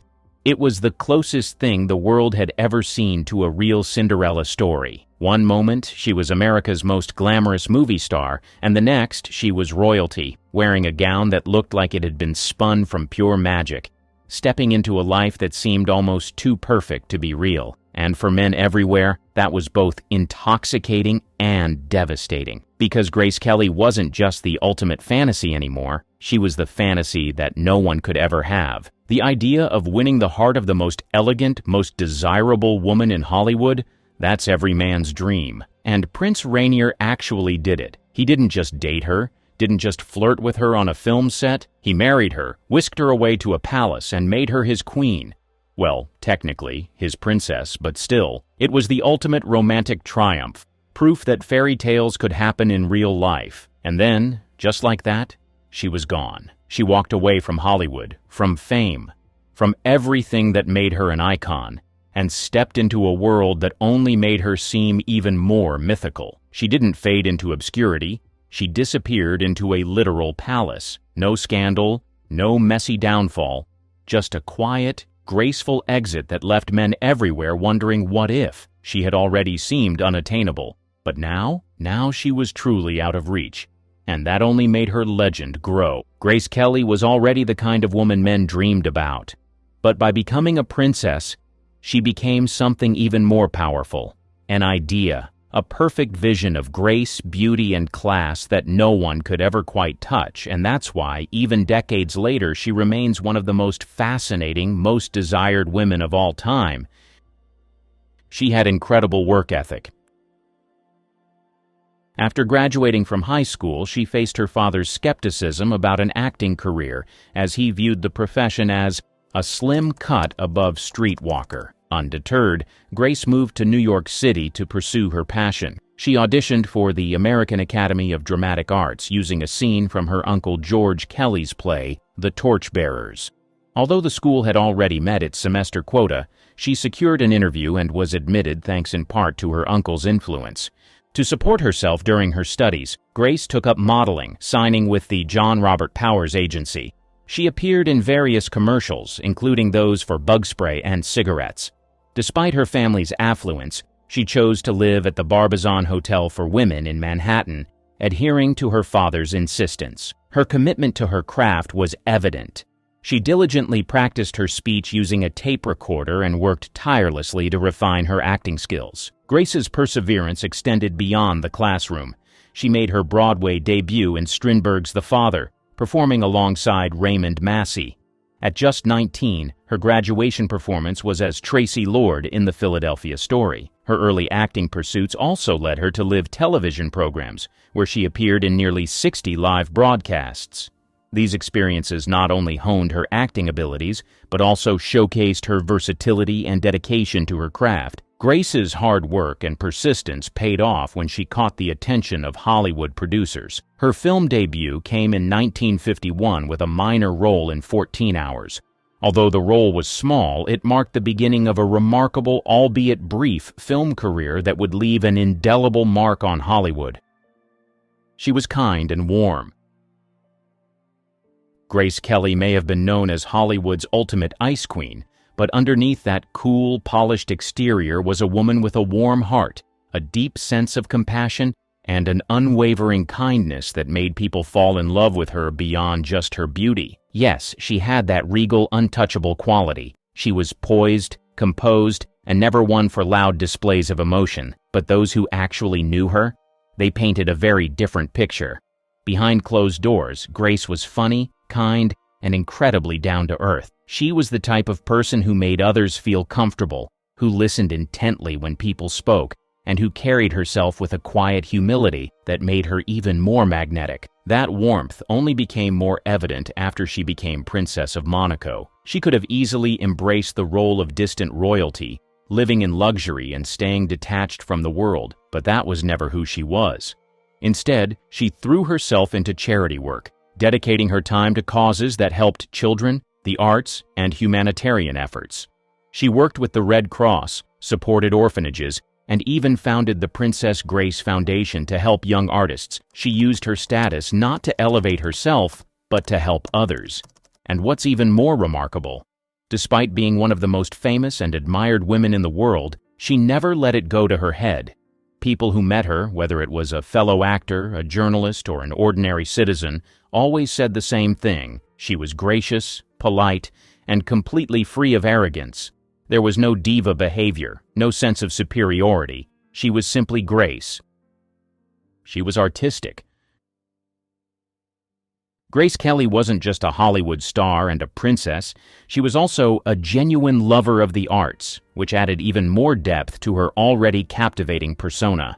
Beyond her acting career, she had a real passion for poetry and ballet, interests that she actively pursued throughout her life. In the late 1970s, Grace took to the stage for poetry readings across Europe and the United States. These events allowed her to share her love for literature with audiences, showcasing a personal and intellectual side that many fans hadn't seen before. It was a way for her to connect with people beyond the silver screen, highlighting her appreciation for the written word. Her enthusiasm for ballet was equally profound. In 1977, she lent her voice to narrate the documentary The Children of Theatre Street, which delves into the lives of students at the renowned Vaganova School of Ballet in Russia. This project not only underscored her admiration for the discipline and beauty of ballet, but also her desire to bring its elegance to a broader audience. Grace's artistic pursuits didn't stop there. She also explored visual arts, creating pressed flower collages that reflected her keen eye for beauty and detail. This creative outlet allowed her to express herself in yet another medium, further demonstrating her multifaceted appreciation for the arts. These endeavors painted a picture of a woman deeply engaged with the arts, not just as a patron or observer, but as an active participant. Grace's artistic sensibility was a significant part of who she was, complementing her public image and contributing to her enduring legacy as an icon of elegance and grace. She could adapt really well. Imagine being at the pinnacle of your acting career, adored by fans worldwide, and then choosing to step away from the limelight to embrace a completely different life. That's exactly what Grace did when she married Prince Rainier III in 1956. Leaving behind the glamour of Hollywood, she moved to the tiny Principality of Monaco, nestled on the French Riviera. This wasn't just a change of address. It was a whole new world with its own set of traditions, languages, and expectations. Grace didn't just dip her toes into this new life. She dove in head first. She took on her royal duties with grace and dedication. From attending official events to engaging in philanthropic endeavors, Grace became an integral part of Monaco's identity. She became the president of the Red Cross of Monaco and founded Aide Mondiale, a non-profit organization recognized by the UN, focusing on the well-being of children worldwide. But here's the thing. While she embraced her role as princess, she never lost herself in the process. Grace managed to maintain her personal identity, blending her Hollywood sophistication with her royal responsibilities. She even brought a touch of American flair to Monaco, hosting annual Thanksgiving celebrations and organizing an American week where guests would play baseball and enjoy ice cream. Her incredible talent. Grace Kelly's talent was undeniable, and it's a big reason why men were so captivated by her. She was also flexible and dynamic with her roles. Let's go through some of them, shall we? In Rear Window, 1954, she played Lisa Fremont, a fashion consultant who wasn't just about looks. Remember that scene where she sneaks into the suspected murderer's apartment? It was intense, showing her character's bravery and adding depth to the suspense. Then there's Dial M for Murder, 1954, where Grace took on the role of Margot Wendis. There's this gripping moment when she's attacked in her own home, and her struggle is so real and raw. You can feel her fear and determination, making that scene unforgettable. But that's not all. In To Catch a Thief, 1955, she played Frances Stevens, a wealthy American in the French Riviera. There's a scene where she confronts Cary Grant's character, teasing him about his past as a thief. Her playful yet assertive demeanor in that moment showcased her versatility and charm. These performances weren't just about delivering lines. They were about embodying complex emotions and situations. Grace brought a depth to her roles that was both captivating and relatable, making her a standout talent in Hollywood. Her stunning eyes. Grace Kelly's eyes were breathtaking, a shade of blue so clear and vivid that they seemed almost unreal. They had a quiet intensity, capable of holding attention without effort. Men were drawn to them because they were more than just beautiful. They hinted at something deeper. Her gaze carried both elegance and mystery, making it impossible to look away. In her films, a single look could express longing, confidence, or quiet defiance, pulling audiences into her world. They weren't just eyes. They were a reflection of her charm, intelligence, and the undeniable allure that made her unforgettable. What if I told you that one of television's most beloved sweethearts vanished without a trace? That the woman who once lit up millions of living rooms with a smile quietly stepped away from the spotlight, only to leave behind a trail of eerie silence, strange coincidences, and questions that still haven't been answered? This isn't just another forgotten celebrity story. This is about Laurie Saunders, the bright-eyed star of Petticoat Junction, who seemed to have it all, only to disappear so suddenly. It was like she'd never existed at all. No farewell tour, no final interview, just gone. The more you dig, the more you realize her end wasn't just quiet, it was chilling. And once you hear the facts, you'll never see Laurie Saunders the same way again. A Star is Born. Laurie Saunders wasn't always Laurie Saunders. She was actually born Linda Marie Hines on October 4th, 1941 in Kansas City, Missouri. Pretty regular beginning, nothing flashy, no Hollywood connections, no silver spoon. Just a Midwestern girl who eventually made it big in a way few small-town kids ever do. Her family moved to Los Angeles when she was still young, which is where everything really started to shift for her. Now, Laurie was always into the arts. She loved performing, singing, dancing, acting, the whole deal. You could say she had that classic, born for the stage kind of vibe. She studied acting under the legendary Jeff Corey, a man who trained tons of famous faces, and that really set the foundation for her career. She wasn't just pretty. She was putting in the work early on, sharpening her skills in an industry that chews people up and spits them out if they're not ready. She started doing small stuff, little TV gigs, background parts, commercials, that kind of thing. Nothing major at first, but she was persistent. And then came the role that would change everything. Bobby Jo Bradley on Petticoat Junction. That's when she stopped being Linda Hines and became Laurie Saunders, literally. She changed her name around this time to stand out more in the industry, and it worked. The audience loved her. She stepped into the role in 1965, taking over from another actress, and totally made it her own. That role made her a household name.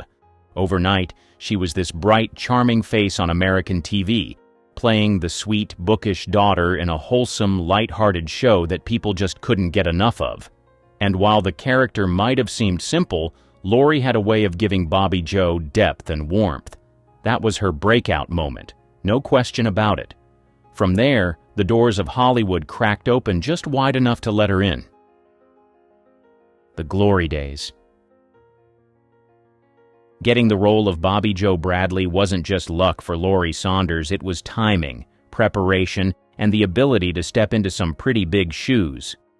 You see, Petticoat Junction had already been on the air for a couple of seasons when the original Bobby Jo, played by Pat Woodell, left the show.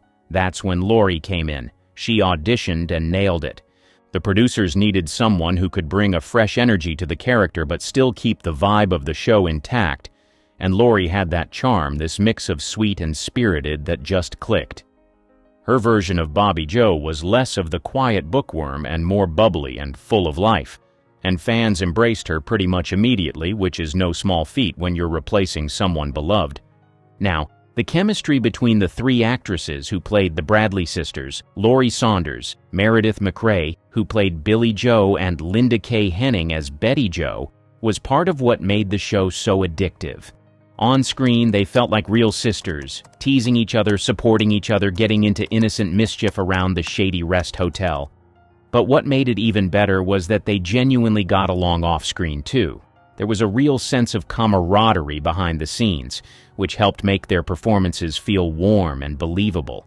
It wasn't all drama and ego like a lot of Hollywood sets, at least not between the girls. They had fun, and that fun translated into the final product. Petticoat Junction was a hit. It was part of that rural comedy wave alongside Green Acres and the Beverly Hillbillies, and people loved it. Laurie became a familiar face in millions of homes across America. She wasn't just playing a role, she became Bobby Joe in the eyes of the public. That's a blessing and a curse. The fame was huge. It brought her recognition, fan mail, and the kind of celebrity status that was hard to ignore. But it also boxed her in. Once the show ended, Hollywood couldn't seem to see her as anything but Bobby Joe. That kind of typecasting was brutal, especially in an industry that already had limited roles for women at the time. Behind the curtains. Behind the scenes, Laurie Saunders lived a life that was a lot quieter than the one most fans imagined. While she played bubbly, charming characters on screen, her personal life was grounded and, honestly, kind of refreshingly normal compared to most Hollywood stories. She married Bernard Sandler, a talent agent, and they stayed together for decades. No scandals, no dramatic tabloid headlines, just a stable marriage in an industry where that's practically unheard of. They also had 2 kids together and raised them outside the public eye, which Laurie seemed to prefer. She wasn't trying to turn her family into some Hollywood dynasty, she just wanted a real life, something solid and away from all the flashing lights. Even during the height of her fame, Laurie didn't come across as someone obsessed with being a celebrity. Sure, she enjoyed the success, the fan mail, the red carpet moments, but she was never one to chase controversy or stir up attention just to stay relevant. That didn't mean she was free from pressure, though. Being on a popular show like Petticoat Junction came with its own kind of stress. There were always expectations to stay young, stay cheerful, stay marketable. That's tough for anyone, but especially for women in Hollywood at the time.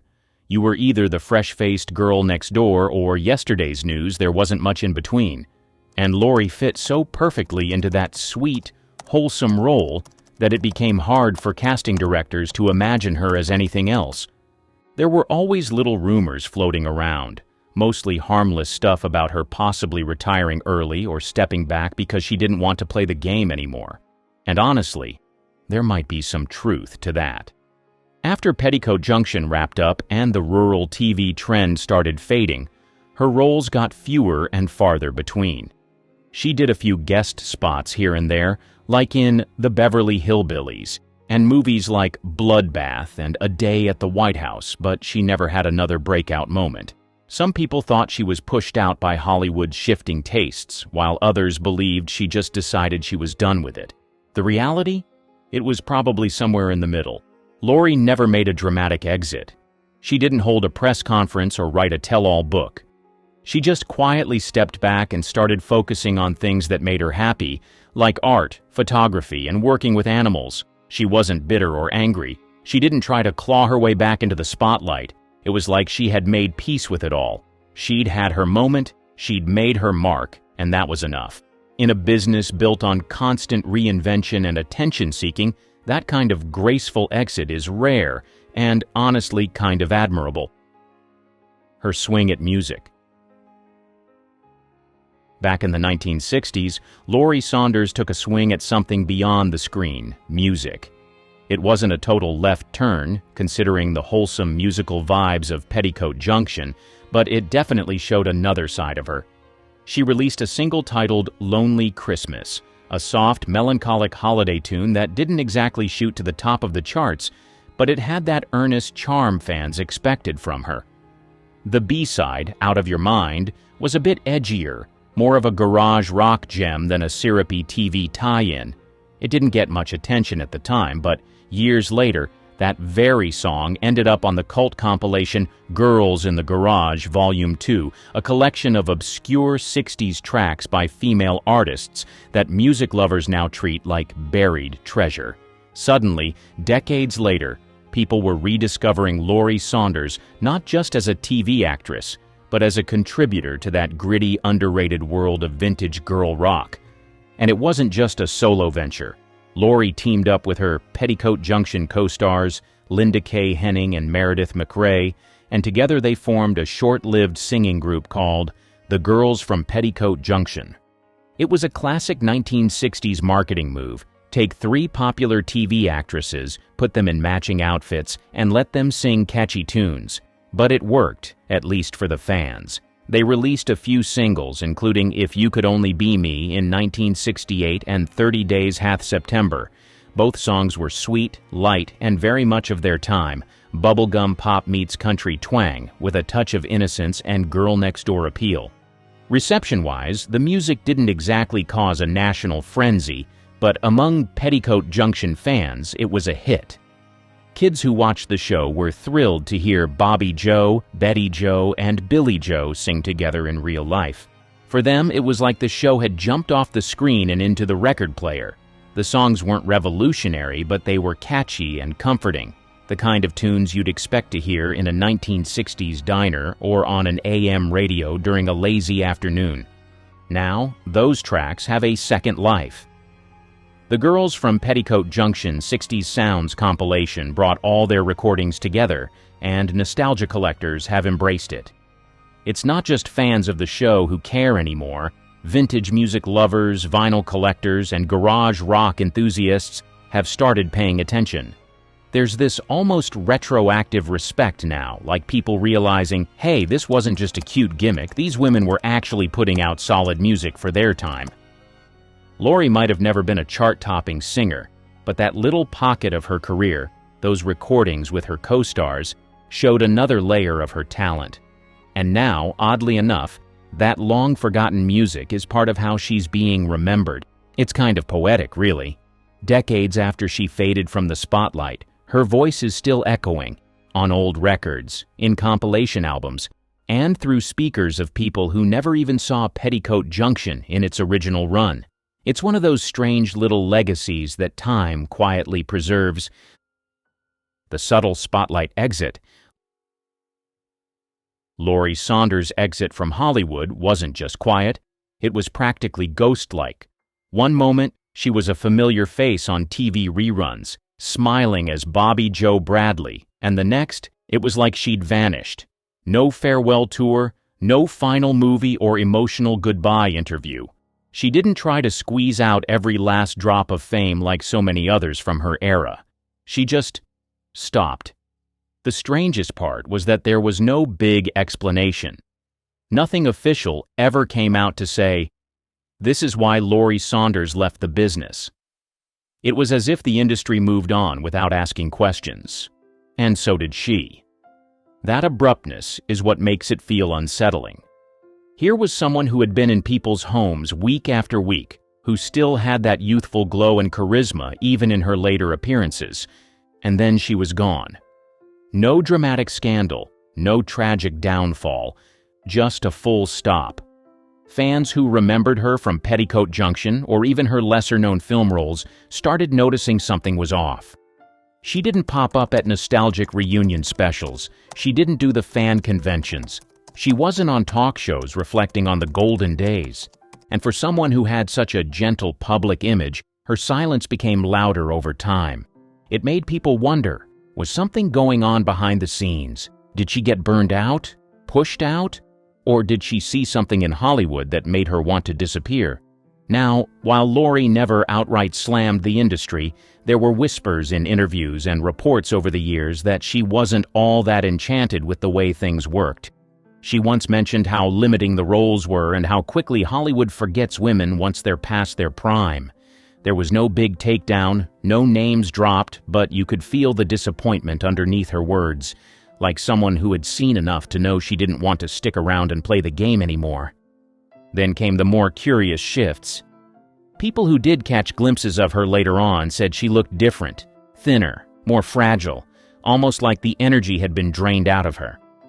Others said she'd become more private, almost reclusive, preferring to spend time with animals rather than people. Some former co-stars tried reaching out over the years but couldn't get through. A few even said they hadn't heard from her in decades. It wasn't just retirement, it was like she'd erased herself from Hollywood altogether. And maybe that was her way of taking control. Maybe Lori saw how brutal the industry could be, how it lifted you up only to toss you aside once you didn't fit the mold anymore, and she wanted nothing to do with that cycle. So, instead of clinging to the spotlight, she let it go before it could chew her up and spit her out. Still, there's something haunting about it all. The way she slipped into silence without ever really telling her side of the story. The sudden shift in presence and appearance. The mystery of someone who once brought so much warmth into people's homes and then quietly walked away like none of it ever happened. It makes you wonder what really goes on behind the curtain, what the camera doesn't show, and who people become once the fame fades. Chilling theories about her exit. The final years of Lori Saunders's life are where things get a little eerie, unsettling even. Not in a loud or scandalous way, but in that slow, quiet kind of disappearance that creeps up on you when no one's really paying attention. Although it was abrupt and people began to ask questions, they soon began to make up their own theories, which spread like wildfire. After decades of near-total silence, fans began asking, whatever happened to Bobby Joe? Where did she go? Was she okay? But there were never any clear answers, just shadows and fragments. Lori didn't have a big public decline. There was no TMZ footage of her being wheeled out of a hospital, no tragic tell-all interview, no paparazzi catching her in a moment of desperation. In fact, part of what made her final years so strange is how little we know. The physical and emotional details are hazy at best. There were whispers, of course, rumors that she'd lost a lot of weight, that her energy was gone, that she looked almost unrecognizable in the few rare sightings that made it to public eyes. But nothing confirmed. Nothing concrete. Friends, what few remained in contact, have said in passing that Lori became more withdrawn as time went on. Some said she didn't return calls. Others admitted they hadn't seen her since the early 2000s. She reportedly spent most of her later life in a quiet, secluded home, surrounded by animals and artwork, far away from the cameras and lights that once defined her world. There were no public breakdowns, but there also wasn't much connection, just a slow, isolating fade. It's unclear if she struggled with any major illness, but people have speculated. The way she disappeared so completely, no interviews, no appearances, no social media, suggests either deep emotional burnout or something heavier like depression or cognitive decline. Again, no family member ever spoke publicly about it. If she was sick, it was kept tightly under wraps. If she was lonely, no one knew just how badly. That silence became its own kind of mystery. Some say she was forgotten by Hollywood. Others believe she wanted to be. But what really chills people is that Lori seemed to vanish right when nostalgia for the golden TV era was booming. Her co-stars were doing interviews, reunions, fan conventions. Even actors with minor roles from that time found new attention and appreciation. Lori, though, stayed hidden. She didn't even show up for retrospectives of Petticoat Junction. Not a quote, not a cameo, nothing. It's like she erased herself from the story entirely. However, fans did receive one clue about what happened to Lori, and it's more concerning than you think. One of the last known photos of Lori surfaced on a fan forum, a grainy shot taken at a grocery store years after anyone had seen her. The woman in the photo was frail, quiet, with big sunglasses and a blank stare. The person who took it said they recognized her by chance, couldn't believe their eyes, and when they said her name aloud, she looked up just long enough to nod, then walked away without a word. There's something deeply symbolic about that. A star who lit up the screen with warmth and sparkle, reduced in the end to a nameless face in a supermarket aisle, fading out of frame like a final scene no one remembered to shoot. No big farewell, no final curtain call, just stillness. Whether Laurie was running from something or simply choosing peace, we may never fully know. But there's a skin-crawling quiet to her ending. A Hollywood starlet who didn't crash and burn, but slowly dissolved into the background, leaving behind questions, memories, and a strange silence that still hasn't been broken. The memory of an icon. Even though Laurie Saunders disappeared from public view, her memory didn't vanish completely. Petticoat Junction wouldn't let that happen. The show still runs in reruns, tucked into the corners of nostalgia channels and late-night schedules, reminding people of a simpler, sunnier era. And every time an episode airs, Laurie's wide-eyed charm and gentle screen presence come back to life like a time capsule that refuses to close. She might not have become a massive household name like some of her contemporaries, but within the world of classic TV, she's iconic. Fans who grew up watching her as Bobby Joe never stopped loving her. They share old clips online, trade stories in forums, and post rare magazine covers from the 60s like precious relics. She's frozen in that golden time forever, young, graceful, smiling, and for a lot of people, that's how they choose to remember her. Not as the woman who vanished from the spotlight, but as the sweet middle Bradley sister who made people laugh and feel comforted. But the deeper you think about it, the more Laurie's story starts to say something much bigger, something uncomfortable. Her vanishing act wasn't just about one person's private decision. It taps into a recurring theme in Hollywood, especially for women. You can be beloved, talented, even successful, and still be tossed aside the moment your image no longer fits the fantasy. Laurie was typecast early, boxed into the role of the wholesome beauty, and when she tried to branch out, the doors weren't exactly open. Hollywood didn't know what to do with her beyond pretty and sweet, and when she got older, it seemed like the industry just shrugged and moved on. That kind of erasure isn't new. It happens all the time, especially to actresses from her generation. They light up the screen for a while, draw millions of fans, then quietly get written out of the story once they age or stop playing the game. And most of the time, no one asks where they went. That's what makes Laurie's story feel so haunting. It's not just about her. It's about all the others like her who vanish just as quietly. And maybe that's the final, chilling question her story leaves behind. What happens to the stars when the lights go out? Not just in a poetic sense, but literally when the scripts stop coming, the calls dry up, and the cameras stop rolling. Where do they go? Who remembers them? Does anyone reach out? Or do they fade into the silence, hoping someone might notice they're gone? Laurie Saunders is still remembered, but in that eerie, bittersweet way where her presence feels more like a ghost from TV's past than a real person walking among us. She's there in reruns, frozen in time, smiling through a black and white screen, but behind that smile, there's a quiet mystery that never quite gets answered. And here's the thing, what the public saw and who Laurie really was weren't exactly the same. On camera, she was this cheerful, radiant girl next door type, but in real life, she was more introspective. She loved painting, photography, animals, stuff that had nothing to do with TV. She wasn't chasing the spotlight 24/7. In fact, once the show ended and the roles started drying up, she didn't seem to fight too hard to stay in Hollywood's good graces. She didn't cause scenes or try to reinvent herself in a tabloid-worthy way. She just quietly faded out, which kind of added to the mystery later on. That duality, being adored by the public but misunderstood or overlooked by the industry, was a defining part of her story. Hollywood made her famous, but it never really let her grow. Hollywood loves a rebel until she becomes too much to handle. For every leading lady who played by the rules, there were a few who tore up the script, set fire to the set, and dared anyone to stop them. From on-set tantrums to feuds that turned into full-blown wars, these women didn't just break the rules, they rewrote them in red lipstick and bad decisions. Welcome to Hollywood's Bad Girls Club. Miriam Hopkins. She was the kind of actress who could light up the screen, but she was also one of those people who could drive everyone around her absolutely insane. Now, don't get me wrong, she had talent, no doubt about that. But she also had a personality that made directors want to pull their hair out and co-stars pray for patience. When she took on roles, she did more than just acting. She dominated.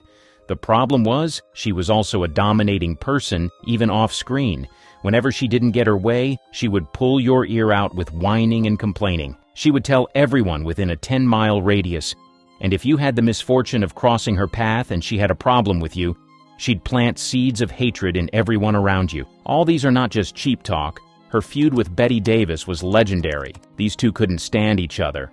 And when they were forced to work together, it was like putting a lit match next to a gas tank. Things really exploded when they co-starred in The Old Maid in 1939. Problem was, both of them wanted to be the center of attraction on set, and Miriam was used to being the queen bee. Bette Davis, on the other hand, was coming in hot, and neither of them was about to back down.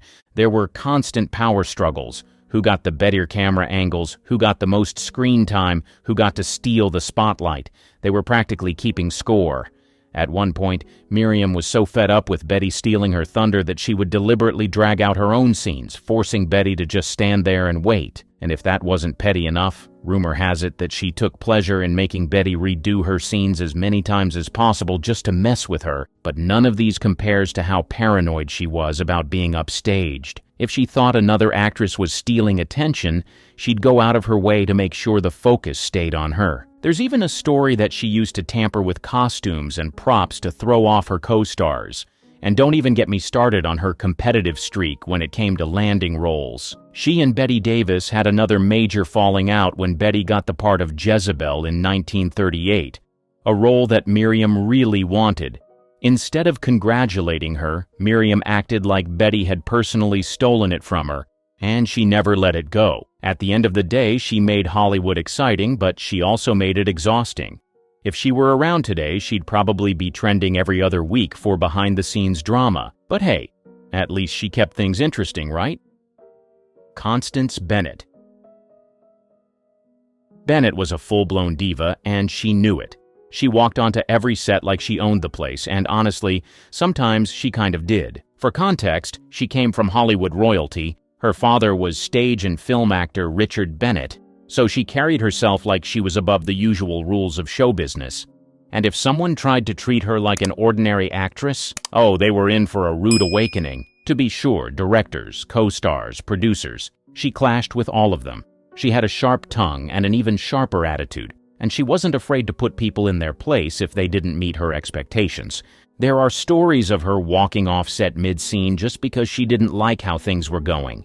If a director dared to give her a note she didn't agree with, she'd argue right there on set, holding up production just to prove she wasn't one to be bossed around. In a nutshell, she also had standards. And by that, I mean she demanded the absolute best treatment at all times. She expected top billing, the best costumes, the best lighting, and her own personal space on set that no one else was allowed to invade. If her name wasn't in the biggest font on a movie poster, she'd throw a fit. And heaven help anyone who tried to make her do something she considered beneath her status. But how did this look like for everyone else around her? God question.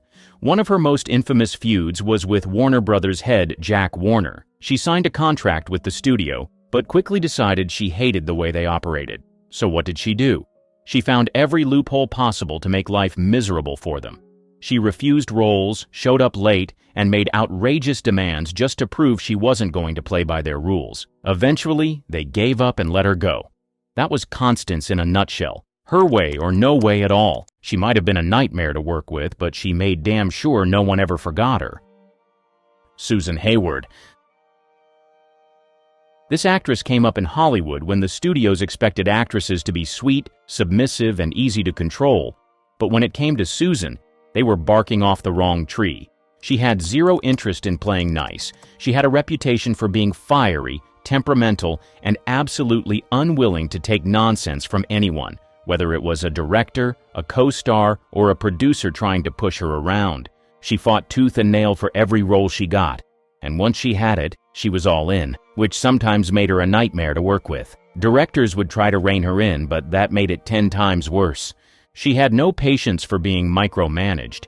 If she didn't like how a scene was going, she'd let everyone know, and if she thought a director was incompetent, she wasn't shy about calling them out in front of the whole crew. It was bold, it was risky, but it was very Susan. As a matter of fact, one of her most famous clashes happened on the set of I'll Cry Tomorrow in 1955, where she played real-life alcoholic singer Lillian Roth. It was a brutal role, emotionally and physically draining, and she threw herself into it to the point of exhaustion. But on the bright side, Susan wasn't the type to admit weakness. That's good, right? Well, not exactly, because instead of taking a break, she just got angrier and more irritable. She lashed out at the director, complained about the grueling shooting schedule, and reportedly stormed off set more than once. But guess what? She still delivered an incredible performance that earned her an Oscar nomination. That was the thing about Susan. No matter how difficult she was, she always delivered. Marie Prevost. When it came to silent films, Marie Prevost was the it girl. Young, gorgeous, and oozing charisma. She had that effortless charm that made audiences fall in love with her, and for a while she was riding high. But Hollywood is brutal, and when the industry shifted to talkies, Marie's career started slipping. And let's just say she didn't handle it well. At her peak, she was working with some of the biggest directors in town, but even then, she had a bit of a reputation for being headstrong and unpredictable. She liked to party.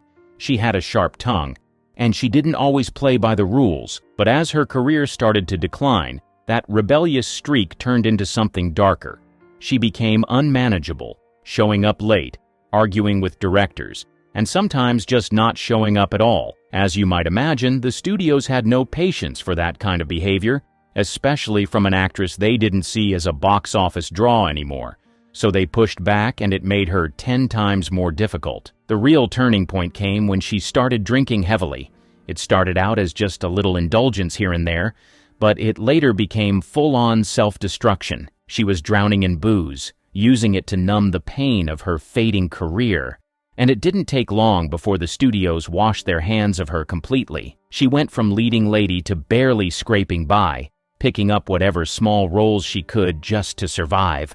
By the time the 1930s rolled around, Marie was a shell of the star she used to be. She was broke, drinking herself into oblivion, and completely alienated from the industry that once adored her. And then, in one of Hollywood's saddest and most infamous stories, she passed away alone in her tiny apartment in 1937. She had practically wasted away, malnourished and forgotten. And the most haunting part? Her dog had been trapped in the apartment with her for days, desperately trying to wake her up. When the authorities finally found her, the poor dog had been nibbling at her body just to survive. It's the kind of tragic, grim ending that old Hollywood was notorious for.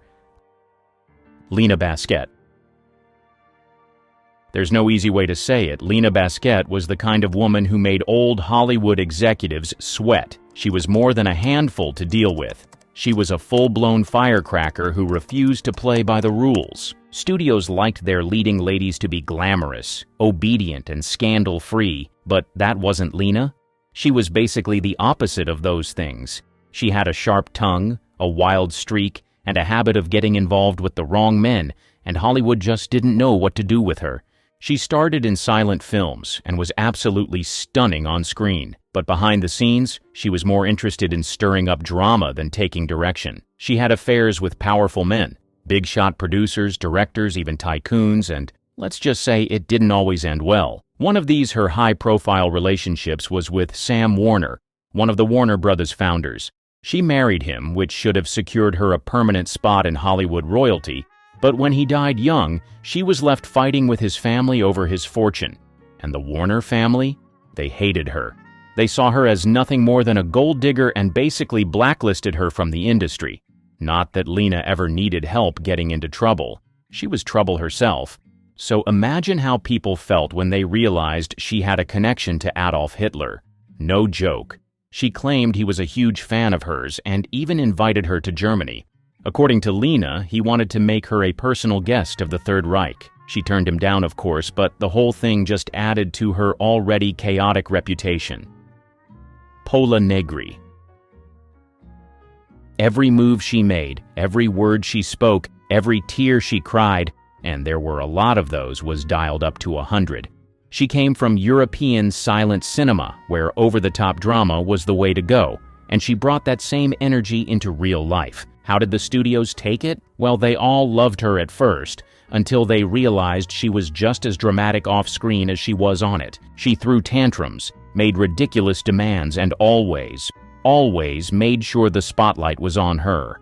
She even went as far as to fake an illness just to get sympathy. And not just a little cold or a headache. No, she went full soap opera with it. She'd suddenly become too weak to work, collapsing into the arms of a conveniently placed assistant, only to miraculously recover the moment she got her way.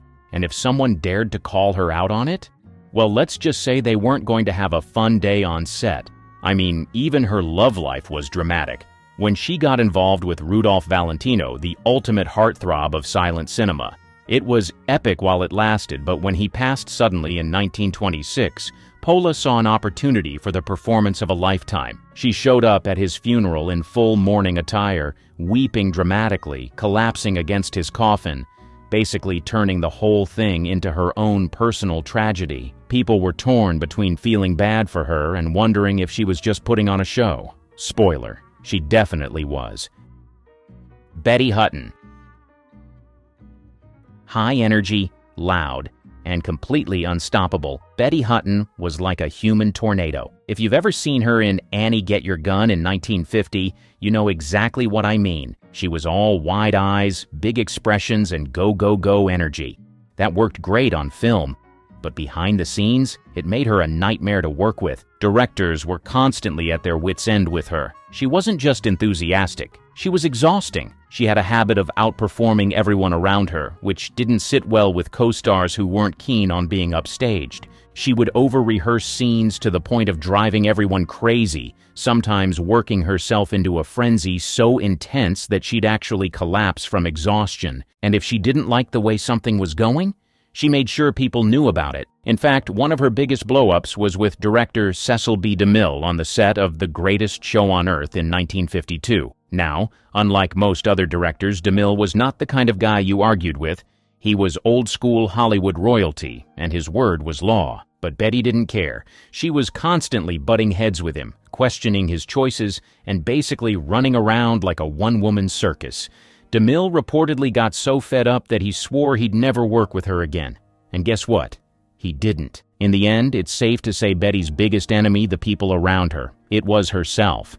She had this deep-seated insecurity that made her need constant reassurance. If she wasn't the center of attention, she'd spiral. That made her clingy with directors, needy with co-stars, and hell for producers who had to deal with her emotional roller coasters. There were stories about her breaking down in tears if she thought someone else was getting more praise than her, and she'd swing from manic excitement to meltdown mode in record time. Eventually, Hollywood just couldn't keep up with her. By the late 1950s, her career was in free fall. The industry that once praised her energy now found her too much to handle, and the offers dried up. Winifred Westover. She was young, beautiful, and talented, but she had one big problem. She absolutely refused to play by Hollywood's rules. If something wasn't going her way, she didn't sulk quietly or try to negotiate. She fought. And in an industry run by men who expected women to be obedient and grateful, that kind of attitude didn't make her many friends. Sadly, her claim to fame was her train wreck of a marriage to silent film legend William S. Hart. Now, Hart was the big deal of Western films. This guy practically invented the cowboy hero. He was rugged, serious, and about 30 years older than Winifred. When they got married in 1921, it should have been a Hollywood fairy tale. Instead, it turned into a messy disaster. So what was the issue? Well, Winifred hated being stuck in Hart's shadow. She wanted a career of her own, but he wanted a traditional wife, and she was not about that life. Recipe for disaster. The marriage lasted less than a year before completely imploding, and their divorce battle was ugly. There were accusations, bitterness, and a whole lot of drama that played out in public. Hart, who had spent his whole career playing tough, honorable cowboys, was humiliated. And Winifred? Well, Hollywood started seeing her as too much trouble. But that wasn't her only issue. Even before her marriage, she had a reputation for being difficult. She had a fiery temper and absolutely refused to take orders from producers or directors. If she didn't like a script, she'd argue about it. If a scene didn't feel right to her, she'd fight to change it. And if someone tried to push her into something she didn't want to do, good luck, because she'd rather walk off set than back down. Even after her divorce, she tried making a comeback, but Hollywood had moved on. The industry had no patience for actresses who were seen as troublemakers, and Winifred had already burned too many bridges. By the late 1920s, she was done. She faded out of the spotlight, leaving behind a reputation as one of silent film's most stubborn, fiery, and impossible to control actresses. Joan Marsh. Joan Marsh was one of those classic Hollywood cases where a child star grows up and refuses to take orders from anyone. She started in the silent film era as an adorable, blonde-haired little darling playing the wide-eyed innocent in early pictures. But by the time she transitioned into more mature roles, that sweet little girl image was long gone. Joan had an attitude, and she wasn't afraid to let everyone know it. You see, the thing about Joan was that she genuinely had talent. She was beautiful, she had comedic timing, and she could act when she wanted to. But working with her, that was a different story. She had a reputation for being incredibly demanding, often showing up to set with a list of complaints before the cameras even started rolling. She would argue with directors over the smallest details, insisting that she knew better than they did. And if she wasn't feeling a particular scene or line, forget it. She'd dig her heels in and refuse to do it until it was rewritten to her liking. Even her co-stars weren't exactly big fans of hers either. Joan had a habit of stealing the spotlight, both on and off screen. She'd upstage other actresses in scenes, sometimes by subtly overacting or shifting her position so the camera favored her instead. If a director tried to correct her, she'd push back, sometimes storming off set or causing delays. One of her biggest issues was that she seemed to think she was a much bigger star than she actually was. She was never a top-tier actress like Bette Davis or Joan Crawford, but you wouldn't know that from the way she carried herself. She expected A-list treatment in a B-list career, and that attitude rubbed a lot of people the wrong way. So, by the late 1930s, Hollywood got tired of her antics. The roles started drying up, and Joan eventually faded from the industry, making her last film in the 1940s before disappearing into a quiet post-Hollywood life. She may not have left behind an Oscar-winning legacy, but in terms of being difficult, she absolutely earned her spot in Hollywood's Bad Girls Club. Barbara Payton. Payton had all the makings of a star, and for a while, she was one. She had the looks, the confidence, and that undeniable screen presence that made casting directors sit up and take notice. But there was one problem. Barbara was wild, and not in the charming, rebellious way that some stars could get away with. No, she was full throttle, no brakes, set her own career on fire wild. In essence, her biggest enemy was herself. At first, Hollywood ate her up. She was stunning, blonde, curvy, with a sultry attitude that made her impossible to ignore. She started landing roles in films like Kiss Tomorrow Goodbye in 1950 with James Cagney, and people started calling her the next big thing. But behind the scenes, things were already unraveling. Barbara partied hard. She was drinking heavily, showing up to sets late or sometimes not at all, and making a lot of bad decisions. And then came the relationships. Oh boy, Barbara wasn't just dating famous men, she was destroying them. Her most infamous love triangle? That would be her disastrous affair with actors Franchot Tone and Tom Neal. Now, Tone was a classy, sophisticated actor, old Hollywood royalty. Tom Neal, on the other hand, was a rough-around-the-edges B-movie tough guy. Barbara bounced between the two like a human wrecking ball. It all came to a head in 1951 when Neal brutally beat Tone so badly that he ended up in the hospital with a broken nose, a concussion, and brain damage. And where was Barbara during all of this? Taking Neal back. That scandal was Hollywood poison, and studios wanted nothing to do with her after that. After that, her career fell fast. She was too much of a liability. too unpredictable, too much bad press, and way too much drama. The offers dried up, and Barbara turned to smaller and smaller roles before she eventually ended up completely out of the industry. But instead of stepping away gracefully, she spiraled hard. The drinking got worse, the bad relationships kept coming, and before long she was completely broke, turning to selling her body just to survive. There was a time when Hollywood sweethearts were untouchable. They were adored by millions, carefully crafted by studios to be everything audiences wanted. But behind the dazzling smiles and picture-perfect romances, a much darker reality lurked. The industry that built them up had no problem tearing them down. The making of a sweetheart. In the Golden Age, studios could control an actress's life. They decided how she looked, how she spoke, and even who she could date. If a girl had beauty, innocence, and charm, the studio would work hard to make her America's next obsession. First, they would start with the looks.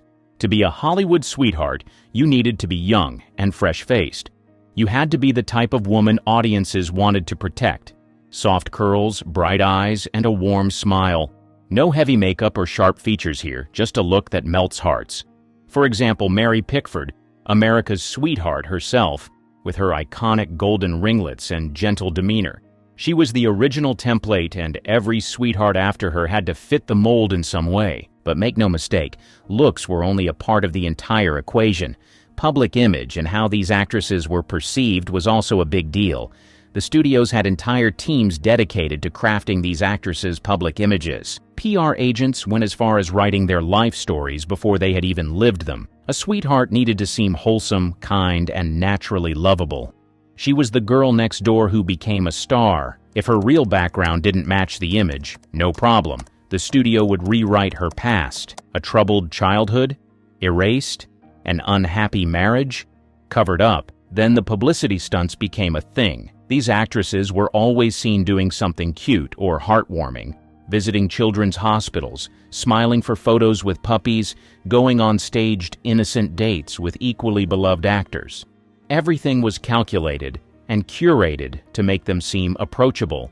Fans had to feel like they knew them, like they could run into them at a soda shop and share a milkshake, and it worked. Audiences fell in love with women like Judy Garland, who had the voice of an angel and the face of someone you just wanted to hug. Never mind that behind the scenes, she was overworked, exhausted, and fed pills to keep up with the grueling schedule. To the world, she was just Dorothy, forever young, forever sweet. Then, Debbie Reynolds was also a part of these Hollywood sweethearts. She was the ultimate good girl, who played up her sunny personality in movies like Singin' in the Rain. Hollywood made sure she stayed in that role off-screen too, especially when her marriage to Eddie Fisher ended in scandal. She was painted as the innocent victim, the perfect girl next door wronged by love. Because that's what sweethearts did. They didn't get angry, they didn't fight back, they just smiled through the heartbreak. And let's not forget Doris Day, whose name alone sounds like sunshine. She was Hollywood's golden girl, singing about que sera, sera, while always playing the charming, independent, but never too rebellious woman.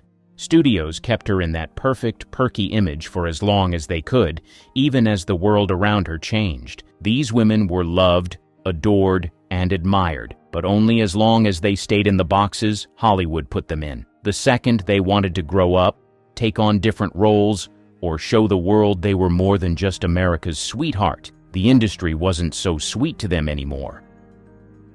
The expiration dates. Hollywood had a strict rule when it came to sweethearts. They had an expiration date. The industry thrived on youth and innocence, and the moment an actress started to age, sometimes even just hitting her late 20s, she was at risk of being cast aside. The very same studios that built them up had no problem replacing them with someone younger, fresher, and more marketable, and this realization was a nightmare for these sweethearts. Take Jean Seberg, for instance. She was a darling of the late 1950s, a fresh-faced beauty who seemed destined for a long career. But Hollywood had other plans. As she matured and tried to take on more serious roles, the industry lost interest. Even worse, her personal life became a target. Her involvement in political activism made her a problem for the studio system, and soon the same machine that had crafted her sweetheart image was now working against her. The pressure became unbearable, and she struggled with mental health issues until her tragic and suspicious passing at just 40. But she was not the only one on this boat. Lupe Velez was there too. She was the vibrant, energetic star known for her comedic timing and fiery personality. While she was initially adored for her unique charm, the studio system controlled nearly every aspect of her life. Her relationships were scrutinized, but when she became pregnant out of wedlock, a scandal in those days, and ruining the sweet girl image, Hollywood turned its back on her, and that was it. With no support from the industry that once profited off her name, she felt hopeless. Her life ended in tragedy, another victim of the system's impossible expectations. And of course, there were the exploitative contracts. Anybody would have given an arm and a leg to be famous, and so these sweethearts were often signed to contracts that looked glamorous on paper, but were deeply exploitative. Studios took the lion's share of their earnings, locked them into suffocating deals, and even controlled their spending. Some actresses, like Teresa Wright, dared to push back against the system, refusing to play by Hollywood's rigid sweetheart rules. She was a rare case. She survived, but at the cost of her mainstream career. Most others who tried to break free from their contracts were either blacklisted or simply allowed to fade into obscurity, left struggling to make ends meet. The pressure to stay perfect also led many actresses down dark paths. Barbara Payton, once a promising young starlet, saw her career implode after studio-driven stress led her to alcohol and destructive relationships. Hollywood didn't offer help. It simply cast her aside when she was no longer profitable. She went from starring in movies to struggling to survive, a stark reminder of how quickly the industry could discard its former darlings. For these women, being Hollywood's sweetheart was never just about talent. It was about being marketable, controllable, and eternally youthful. The moment they no longer fit that mold, the industry made sure they knew it. The dark side of fame. Fame looks really good on the surface, but for Hollywood sweethearts, it often came with a dark side that no amount of studio-crafted smiles could hide. These so-called sweethearts were dealing with awful things in the background that none of their fans would suspect. And why would they? The industry loved to present them as perfect, lovable, and untouched by scandal. But behind the scenes, many of these women were struggling in ways the public never saw. Love, for one, was rarely a fairy tale. These actresses were expected to maintain their sweetheart image even in their personal lives, which often meant being trapped in unhappy marriages or forced into relationships for good PR. Debbie Reynolds, for example, married teen heartthrob Eddie Fisher, and for a while, they were the golden couple. But when he left her for Elizabeth Taylor, Debbie wasn't just dealing with heartbreak, she was dealing with the world watching, sympathizing, and expecting her to handle it with grace. There was no space for rage, bitterness, or even healing in private. She had to keep smiling, keep playing the role of the sweet, scorned woman, because that was what people expected. That's what the studio wanted. For others, the pressure of always being on led to dangerous coping mechanisms. Sandra Dee is another heartbreaking example. She was the ultimate fresh-faced sweetheart of the late 50s and early 60s, known for her roles in Gidget and Tammy Tell Me True. But behind her sunny, innocent image was a lifetime of trauma. She had been abused as a child, controlled by her overbearing mother, and later forced into a marriage with Bobby Darin, which, while glamorous on the outside, was filled with tension. When Hollywood moved on from her, she struggled with severe anorexia, alcoholism, and depression. By the time she passed away in 2005, she had long faded from the industry, a tragic symbol of what happened when Hollywood's sweethearts were no longer needed. Then there was Marilyn Monroe, who, despite being painted as the ultimate bombshell, still had that tragic sweetheart quality. Audiences saw her as beautiful, charming, and desirable, but few saw the lonely woman underneath. In real life, she longed for real love, for stability, but the men in her life, from Joe DiMaggio to Arthur Miller, often wanted the fantasy more than the real Marilyn. By the time she passed under mysterious circumstances in 1962, she was isolated, exhausted, and, in many ways, abandoned by the industry that had once worshipped her. But let's talk about money for a moment. Surely when you're a Hollywood sweetheart, you definitely have the financial power to drown all your sufferings and challenges, right? Well, that isn't always the case.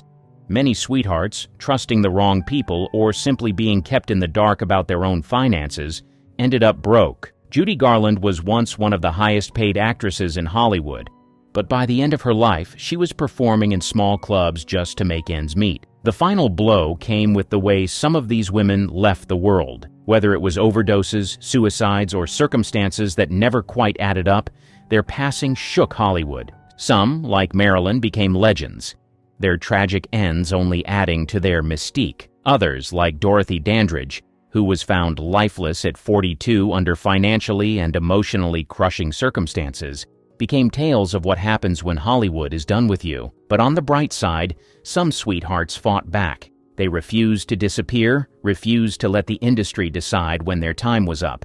Debbie Reynolds, for instance, took her pain and turned it into a powerhouse career in live performances and business, proving she was more than just a girl-next-door type.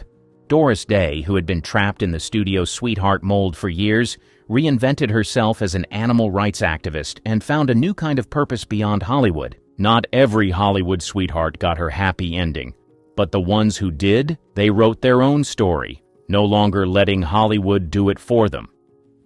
The downfall. Let's get it straight. Hollywood sweethearts didn't disappear overnight. Their downfall was a slow unraveling, piece by piece, as audiences started to crave something different. You see, for decades, the wholesome, wide-eyed good girl was the gold standard. People wanted to believe in the innocent, untouchable, larger-than-life stars that studios carefully packaged and sold.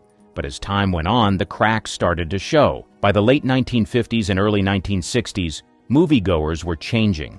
The world itself was changing. The post-war optimism that had made America fall in love with sweethearts was starting to wear off, replaced with rebellion, counterculture, and a desire for something real. Audiences weren't as easily fooled anymore. They had seen too many PR romances, too many actresses forced to play the same roles on and off screen. The sweetheart image that was once a selling point started to feel artificial and outdated. Actresses who were once adored for their purity suddenly found themselves out of place in a shifting Hollywood, and one of these actresses was Sandra Dee. Sandra was a sweetheart of the late 1950s and early 1960s, but as the 60s progressed, her style of charm started to feel too old-fashioned. The rise of actresses like Faye Dunaway and Jane Fonda, women who played complex, independent, and even morally ambiguous roles, meant there was little room left for the girl-next-door type. Sandra Dee's career faded fast, and she later admitted that she never knew how to transition beyond the role Hollywood had built for her. Another actress who struggled here was Doris Day. For years, she was America's beloved golden girl, known for her sunny personality and squeaky clean image. But as the sexual revolution of the late 60s took hold, audiences wanted bolder, more daring female leads. Day's romantic comedies, where she played chaste but charming women, suddenly felt outdated in a world that was embracing the rise of more sexually liberated and defiant female characters. Studios tried to modernize her image, but it was too late. The era of the sweetheart was fading fast. But here's what most people miss about this downfall of Hollywood sweethearts. The decline wasn't just about changing tastes, it was also about exposure. The studio system had controlled everything for decades, hiding scandals and keeping their stars in line. But as the press became more aggressive and stars gained more independence, the truth started coming out. The public learned that many of their beloved sweethearts had been living anything but wholesome lives behind closed doors. The rise of tabloid journalism, paparazzi culture, and more invasive media coverage meant that the carefully crafted facades weren't so easy to maintain anymore. Shirley Temple used to be Hollywood's most famous child star, a symbol of pure innocence. But when she tried to transition into adult roles, audiences weren't interested. The public had loved her as a little girl, but they didn't want to see her grow up. She later revealed how difficult it was to break free from the identity that had been forced on her. And once she left Hollywood, she exposed many of the darker truths of the industry, including the harassment and exploitation she had endured as a young actress. Even the sweethearts who wanted to adapt and evolve struggled. Debbie Reynolds tried to shift into more serious, dramatic roles, but Hollywood still saw her as the girl next door. When she moved into television, she had to fight to keep her career alive while younger, edgier actresses took center stage. The rise of actresses like Barbra Streisand, who had a completely different, more unconventional appeal, signaled that audiences were no longer looking for perfection. They wanted something real, flawed, and human. By the 1970s, the Hollywood sweetheart was practically extinct. The film industry had moved into grittier, more realistic storytelling, and the wholesome, innocent female lead had no place in that world.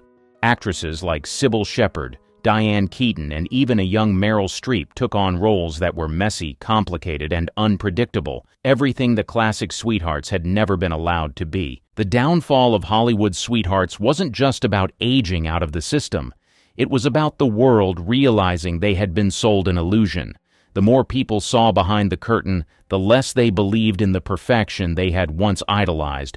What had once been the ideal became a relic of a bygone era, something people now viewed as naive, restrictive, and ultimately fake. Hollywood had built the sweethearts up, and slowly but surely, Hollywood and the audience tore them down. The attempted comebacks. Many Hollywood sweethearts, once discarded by the industry that made them, tried to claw their way back into relevance. Some reinvented themselves, some pivoted to entirely different careers, and others found that no matter how hard they tried, Hollywood had already moved on without them. Take Anne Baxter, for instance. She had been a young, glamorous leading lady in the 1940s, even winning an Oscar for The Razor's Edge. But as she aged, the roles dried up. Instead of fading into obscurity, she tried to reinvent herself on television, taking on roles in shows like Batman and the Lifeboat. She even turned to Broadway, proving her talent extended beyond the rigid confines of Hollywood's sweetheart mold. But despite her efforts, she never fully regained her former status. Hollywood had already crowned its new darlings. Then, let's also talk about Veronica Lake. She had been one of the most glamorous stars of the 1940s, known for her signature peekaboo hairstyle and sultry screen presence. But as trends shifted, she was pushed out, struggling with alcoholism and financial ruin. In a desperate attempt to revive her career, she wrote a memoir in the 1960s, hoping to remind the world of who she had been. The book gained some attention, and she even managed to land a few minor roles. But it was too little, too late. Hollywood wasn't interested in a comeback story. It had already replaced her with the next big thing. On the other hand, some sweethearts found success by stepping behind the camera or leaving Hollywood altogether. Ida Lupino, once known for her beauty and charm, refused to accept the expiration date stamped on most actresses' careers. Instead of waiting for good roles to come her way, she became one of the first successful female directors in Hollywood, helming films like The Hitchhiker and The Bigamist. She proved that reinvention was possible, but only if an actress was willing to break free from the industry's expectations. But for every success story, there were countless actresses who tried to stay relevant and failed. Joan Leslie, once a fresh-faced sweetheart of the 1940s, attempted to return to Hollywood in the 50s and 60s, but by then no one remembered the girl-next-door image she had once been famous for. Even in smaller roles, she struggled to find work. Hollywood, for all its love of nostalgia, had no patience for women who had aged out of their prime. The tragedy of Hollywood's sweethearts wasn't just that they were discarded, it was that their attempts to return were often met with indifference. The industry that once adored them had a short memory, and for many, no amount of talent or reinvention could bring them back into the spotlight. The new sweetheart concept. The Hollywood sweetheart may have faded as a rigid cookie-cutter persona, but the essence of it never truly disappeared. Instead, it evolved. The industry learned from the mistakes of the past. Audiences no longer wanted flawless, impossibly perfect women who seemed untouchable. They wanted charm, warmth, and relatability, but with an edge. The modern sweetheart isn't about being prim, proper, and protected by studio executives. She's approachable, down to earth, and most importantly, real. Or at least, she seems that way. In the 90s and early 2000s, Julia Roberts and Sandra Bullock carried the torch, but in a way that felt fresh. Julia Roberts, with her megawatt smile and effortless charm, was a sweetheart, but she wasn't passive or fragile like the sweethearts of old. Whether in Pretty Woman, Notting Hill, or Erin Brockovich, She played women who had depth, flaws, and agency. Sandra Bullock, on the other hand, became America's rom-com darling with movies like While You Were Sleeping and Miss Congeniality. But unlike the sweethearts of the golden age, her characters weren't just waiting for love to find them. They were funny, awkward, and often the underdog. Then came the next evolution. Actresses like Jennifer Lawrence and Emma Stone brought a more modern take on the sweetheart archetype. But instead of being polished and poised, they leaned into being quirky and self-deprecating. Jennifer Lawrence tripped on her way to accept her Oscar, cracked jokes about food in interviews, and gave off a vibe of being the cool girl who doesn't take herself too seriously. Emma Stone, with her girl-next-door appeal, followed a similar path, blending charm with wit and intelligence. These actresses weren't untouchable, they were relatable, even goofy at times. Something that would have been unthinkable for the sweethearts of old Hollywood, who were expected to maintain an aura of perfection at all times. The biggest difference between then and now is control. The old Hollywood sweethearts were molded by studios, their images micromanaged down to the last detail. They weren't allowed to break character, even in real life. Today, actresses have far more control over their careers and public personas. They can poke fun at themselves, take on grittier roles without ruining their image, and step away from Hollywood without being permanently exiled. That said, some things haven't changed. There's still a demand for a certain kind of woman to be America's sweetheart. There's still an expectation that these actresses be likable, charming, and not too controversial. And just like before, Hollywood has a tendency to move on when a new, younger version comes along. The sweetheart may not be as rigidly defined as she once was, but she still exists, just in a more adaptable, self-aware form. Farah Fawcet was the most famous woman in America. She had the looks, the fame, and the success, until Hollywood turned its back on her. And when she needed the world most, it was too busy watching someone else. Small-town Texas to Hollywood dreams. Farah Fawcet was born on February 2, 1947, in Corpus Christi, Texas. Even as a child, people took notice. Classmates, teachers, even strangers. She wasn't just beautiful. She had an effortless charisma that made her stand out. At W.B. Ray High School, she was voted Most Beautiful all 4 years, a school record. But beauty wasn't her focus. She had a sharp mind and planned to study microbiology at the University of Texas at Austin. That plan didn't last long. A photographer saw her yearbook picture and sent it to a Hollywood agent. Within weeks, she was flooded with modeling offers. Her parents were hesitant. Hollywood was unpredictable and they wanted stability for their daughter. But Farah had options. She continued her studies, balancing classes with commercial shoots for beauty products and fashion campaigns. By 1968, she made the leap. She left Texas for Los Angeles with the goal of becoming an actress. Success didn't come overnight.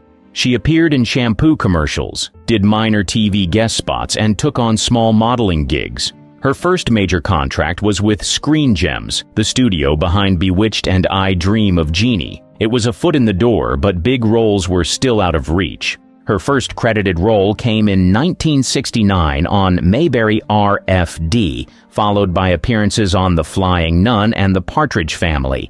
It wasn't glamorous, but it was work. She took whatever she could get, knowing all it took was one role to change everything. That role came in 1974 when she landed a recurring part on Harry O. She played Sue Ingram, the neighbor of the lead detective, for 8 episodes. The show got her noticed, but it wasn't enough to make her a household name. Then came The $6 Million Man. Cast as Steve Austin's love interest, she gained even more visibility. She also caught the attention of the show's star, Lee Majors. The two became inseparable, and by 1973, they were married. Majors was already an established TV star, and with his guidance, her career started moving faster. But no one, not even Farah, was prepared for what came next. Becoming a superstar overnight. In 1976, Charlie's Angels premiered on ABC, and Farah Fawcet became the most famous woman in America, practically overnight. The show was a phenomenon. Farah, alongside Jaclyn Smith and Kate Jackson, played private detectives working for the unseen Charles Townsend. Her Her character, Jill Monroe, was the standout. Carefree, confident, and effortlessly cool, she wasn't just another TV character, she was a cultural icon. At the same time, her now famous red swimsuit poster hit stores. It sold 12 million copies, making it the most popular pinup of all time. Every teenage boy had it. Every woman wanted her hair. The Farah flip became the most requested hairstyle in salons across the country. But behind the glamour, she was drowning in exhaustion. The TV schedule was brutal. 12 to 14-hour days, 6 days a week. On top of that, she had to do endless press tours, photo shoots, and public appearances. Hollywood loved her, but they also controlled her every move. Her marriage with Lee Majors suffered. He was still filming The $6 Million Man and expected her to be home by the time he finished work. She wasn't. By the end of the first season, she had a decision to make: continue on Charlie's Angels or leave at the peak of her success. She chose the latter. ABC wasn't happy. They sued her for breach of contract, demanding $7 million in damages. The case was messy, and ultimately she agreed to return for a few guest appearances to settle the lawsuit. The media called her crazy for leaving a hit show, but she didn't care. She wanted to prove she was more than just TV's golden girl. Hollywood, however, had other plans. Hollywood pushback and career struggles. Leaving Charlie's Angels should have been the moment Farah Fawcett stepped into serious acting. Instead, it nearly ended her career. In 1978, she starred in Somebody Killed Her Husband, a suspense thriller meant to reinvent her image. The studio hyped it up as a Hitchcock-style mystery, but critics weren't buying it. Roger Ebert called it a slow-moving, uninspired mess.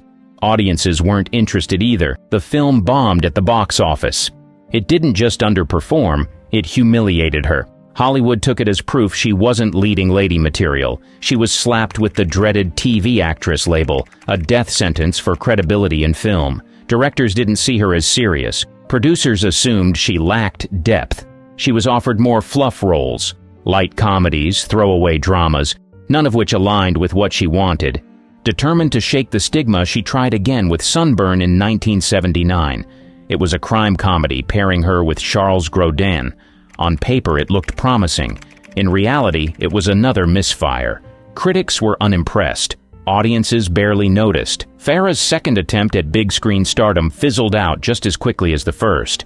By the early 80s, she was at a crossroads. The industry didn't respect her, and her career had lost momentum. But instead of accepting defeat, she took a risk no one saw coming. She pivoted to Broadway. In 1983, she took on the lead role in Extremities, a brutal, emotionally charged play about a woman fighting back against an attacker. It was the polar opposite of anything she'd done before: raw, violent, and deeply disturbing. Hollywood had never given her material like this, so she found it herself. The response? Explosive. Audiences were stunned. Critics finally saw her as a real actress.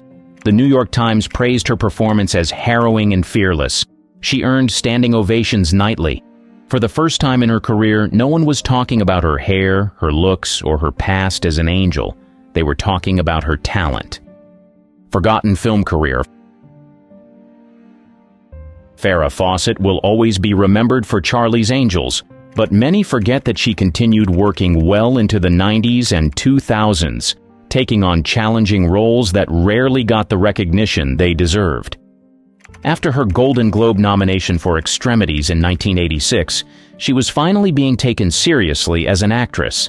She continued her streak of gritty, dramatic roles in TV movies, including Poor Little Rich Girl, The Barbara Hutton Story, 1987, Double Exposure, The Story of Margaret Bourke-White, 1989, and Small Sacrifices, 1989. The latter, based on true events, had her portraying Diane Downs, a mother convicted of shooting her own children.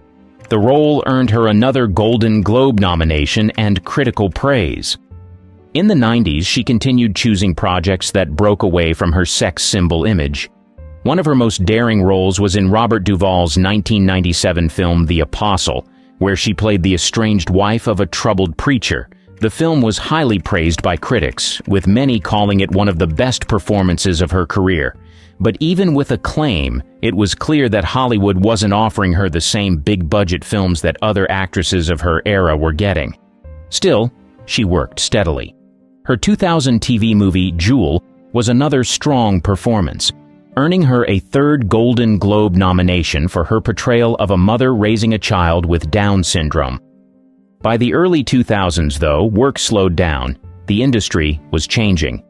Younger actresses dominated Hollywood, and casting directors were less interested in veteran stars. She made headlines more for her personal life than for her career. By the mid-2000s, offers dwindled. Her last major acting credit was a guest appearance on The Guardian in 2003, for which she received an Emmy nomination, a reminder that her talent never faded even if the industry moved on. Lee Majors, Ryan O'Neal, and a public scandal.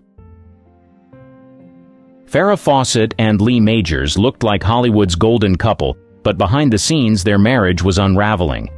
By the late 1970s, they were more like roommates than partners. Majors had traditional expectations. He wanted a wife waiting at home when he finished work.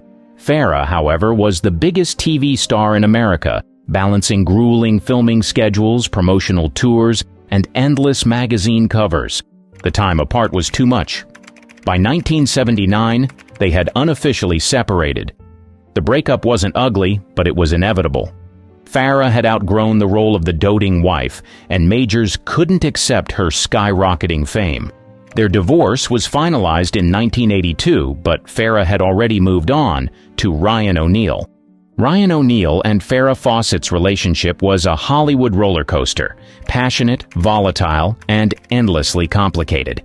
They first got together in 1979, shortly after her split from Lee Majors. Ryan was already a major star, known for Love Story, 1970, and Barry Lyndon, 1975. Their chemistry was instant, but so was the drama. For years, they were one of Hollywood's most talked-about couples, but behind the scenes things weren't as glamorous. Their relationship was off and on for decades, marked by explosive fights, reconciliations, and long periods of separation. In 1997, they briefly split after Ryan admitted to cheating on her, but no matter how many times they walked away, they always seemed to find their way back. Friends described them as madly in love but constantly at war. O'Neal later admitted, "Farah and I fought like a couple of lions." And they did. Screaming matches, breakups that never lasted, and moments of bliss that never lasted either. When Farah was diagnosed with cancer in 2006, Ryan became her primary caregiver. He stood by her side through grueling treatments, hospital visits, and painful setbacks. He later admitted, "I never left her side for 3 years." As her condition worsened, Ryan publicly announced his intention to marry her. He told the press, "I will ask her to marry me again. We will." But time was not on their side. By the time he formally proposed, Farah was too weak to respond. He later reflected, "She never said yes, but she didn't say no." A mother's heartbreak and legal battles. She had faced career setbacks, industry battles, and a highly publicized love life, but nothing compared to the pain of watching her only son, Redmond O'Neal, spiral out of control. Born on January 30th, 1985, Redmond was the child of two Hollywood icons, Farah and Ryan O'Neal. From the outside, he had every advantage: wealth, privilege, and parents who could open doors most could only dream of. But his reality was far from glamorous. Even as a child, those close to the family saw signs of trouble. He struggled with anger, impulse control, and drug experimentation at a young age. By his teenage years, his rap sheet was growing faster than his resume. Arrests for heroin possession, DUIs, probation violations, and drug-related incidents became routine. Each time, Farah stepped in, paying for rehab, hiring the best lawyers, and pulling strings to keep him out of prison. But no amount of money or influence could stop the cycle. One of the most gut-wrenching moments came in 2008, when Farah was fighting for her life. Redmond had been arrested again, this time for drug possession while on probation. She was too sick to appear in court, but she made sure her voice was heard.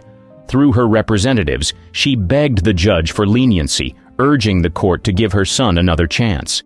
"The one thing I will never give up on is Redmond," she said. Redmond continued his run-ins with the law, bouncing in and out of rehab and prison. In 2018, he was arrested again, this time for attempted murder, armed robbery, and drug possession. Authorities described him as a danger to society. Cancer, media intrusion, and the final fight. In 2006, Farah Faucet was diagnosed with anal cancer, a rare and aggressive disease. She kept it private at first, confiding in close friends and family while undergoing radiation and chemotherapy at the renowned Cedars-Sinai Medical Center in Los Angeles. She approached treatment with the same determination that had fueled her career, refusing to let the illness define her. By 2007, there was a glimmer of hope. Her doctors confirmed that the cancer was in remission. It seemed like she had won. But just months later, in May 2007, the disease returned. And this time, it was worse. The cancer had spread to her liver, making conventional treatment less effective. Farah wasn't willing to accept defeat. She sought experimental treatments in Germany, where doctors offered cutting-edge therapies not yet approved in the US. She endured painful stem cell treatments, embolization procedures, and alternative therapies, anything that might give her a chance. While she fought for her life, the media turned her illness into a spectacle. Paparazzi stalked her at hospitals, snapping photos of her in moments meant to be private. Then came the ultimate invasion. Her confidential medical records were leaked to the press. The public suddenly knew details about her treatment, prognosis, and declining health before she could even process them herself. Farah fought back. She sued the UCLA Medical Center where an employee had illegally accessed her records. The hospital admitted to the breach and multiple staff members were fired, but the damage was already done. Despite the chaos, she decided to take control of her own story. She filmed her battle, raw and unfiltered, turning the footage into a documentary, Farah's Story. When it aired in May 2009, it was watched by 9 million people. Audiences saw her pain, her determination, and her refusal to let cancer steal her dignity. But by the time the special aired, her fight was nearly over. The world had just witnessed her final battle, and there was nothing left to do but wait. Her time was running out. The overlooked goodbye. On June 25, 2009, Farah Faucet lost her battle with cancer at 62 years old. It wasn't a sudden death. Her health had been deteriorating for months. Those closest to her knew the end was near. She spent her final days in a hospital in Santa Monica, surrounded by a few loved ones. Ryan O'Neal never left her side. Her only son, Redmond O'Neal, was in jail at the time. Despite his legal troubles, authorities granted him a brief visit to say goodbye. He arrived in an orange jumpsuit and handcuffs, escorted by law enforcement. It was a heartbreaking sight. His mother dying in a hospital bed, while he sat at her side, shackled. The moment was brief, but it was all he was allowed. The world had followed Farah's cancer battle through her self-produced documentary, Farah's Story, which aired just 6 weeks before her death. Nearly 9 million people tuned in to watch her unfiltered struggle. It was raw, emotional, and gave the public a first-hand look at her strength. Despite her vulnerability, she refused to let her illness define her. Early that morning, news of her passing spread. Hollywood prepared tributes, TV networks planned retrospectives, and fans mourned. But within hours, everything changed. That same afternoon, Michael Jackson was pronounced dead. The biggest pop star in the world, gone at 50 years old, the news cycle immediately shifted. Every major network, website, and newspaper dropped their planned Farah tributes to cover Jackson's sudden death instead. His passing became a global media event. Farah's death, once front-page news, was now an afterthought. By evening, she was barely a headline. For many, the timing felt unfair. Here was a woman who had spent years fighting for respect beyond her looks, and in her final moments, she was once again pushed to the background. Her funeral was small and private, held at the Cathedral of Our Lady of the Angels in Los Angeles. Ryan O'Neal was there, devastated. Redmond was escorted in chains, allowed to attend under strict supervision. The media might have moved on quickly, but those who truly loved her never forgot. To them, she wasn't just a TV icon, she was a fighter, a mother, a woman who refused to be defined by anyone else's narrative. Her final battle wasn't just against cancer, it was against the way the world saw her. The fight over Farah's fortune. Farah Faucet built a legacy worth $20 million, but when she passed in 2009, her estate didn't rest peacefully. Instead, it became a high-profile legal battle that exposed tensions between her closest relationships and revealed surprises about her final wishes.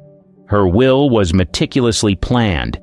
She ensured her son, Redmond O'Neill, received $4.5 million in a protected trust, guaranteeing financial support despite his legal troubles and struggles with addiction. Portions of her estate also went to charities, close friends, and her alma mater, the University of Texas at Austin. But one name was missing: Ryan O'Neill. Despite being her on-again, off-again partner for 3 decades, Ryan wasn't listed as a beneficiary. He didn't receive money, property, or any official part of her estate. It was a shocking omission, fueling speculation about where their relationship truly stood at the time of her passing. The biggest dispute centered around a priceless Andy Warhol painting of Farah, estimated to be worth millions. The University of Texas claimed she had left it to them as part of her final wishes. Ryan, however, disagreed completely. He insisted the painting was his, stating that Farah had personally gifted it to him years earlier. The university wasn't backing down. They sued Ryan for possession, arguing that the painting was legally theirs and should remain in their collection. The legal battle dragged on for years, with Ryan fiercely contesting the claim. By 2013, a jury ruled in Ryan's favor, allowing him to keep the Warhol portrait. The decision was controversial, reigniting debates about whether Farah had truly wanted him to have it, or if he had simply taken it after her death. Even though he won the case, the fight over the painting left unanswered questions. Had Farah purposely left Ryan out of her will? Had their relationship deteriorated more than he publicly admitted? What should have been a straightforward estate settlement became yet another chapter of turmoil in her story. Even in death, Farah Fawcet's legacy was not left in peace. Kim Novak, the stunning star of Vertigo, was once Hollywood's brightest light. But at the height of her fame, she vanished. How did she rise to fame so quickly, and why did she step away from it all? From Chicago dreamer to Hollywood star. She was born as Marilyn Pauline Novak on February 13, 1933 in Chicago, Illinois. Her parents were Joseph and Blanche Novak.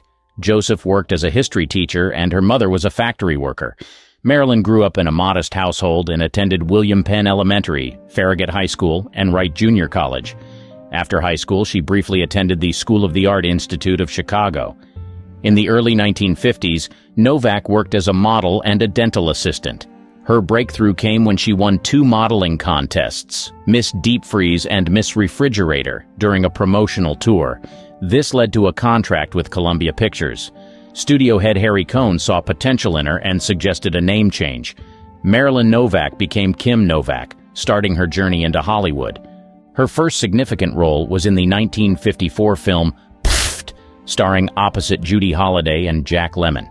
Her performance caught the industry's attention.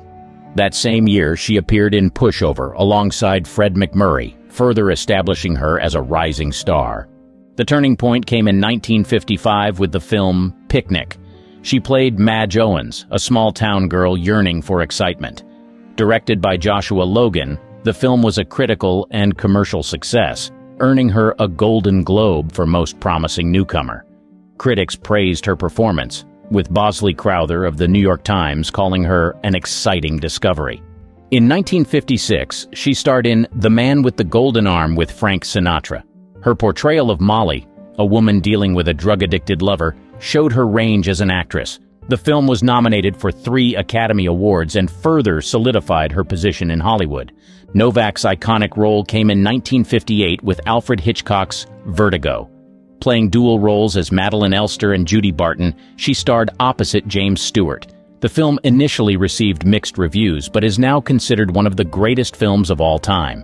Hitchcock, known for his meticulous direction, praised her performance, noting that her portrayal was crucial to the film's success and that she brought a nuanced depth essential for the story's psychological complexity. Her rise to fame was meteoric. By the late 1950s, she was among the top box office draws, often compared to contemporaries like Marilyn Monroe and Grace Kelly. She worked with leading directors and co-stars, including William Holden, Tyrone Power, and Frederick March. Despite her success, she remained grounded. In interviews, she often spoke about the pressures of fame. "I never wanted to be a star. I wanted to be an actress," she told the Saturday Evening Post in 1957. Her humility and dedication to her craft endeared her to fans and colleagues alike. By the end of the decade, Kim Novak had firmly established herself as a major Hollywood star. Her journey from a Chicago girl to a celebrated actress was marked by hard work, talent, and a bit of luck. The Hitchcock Effect.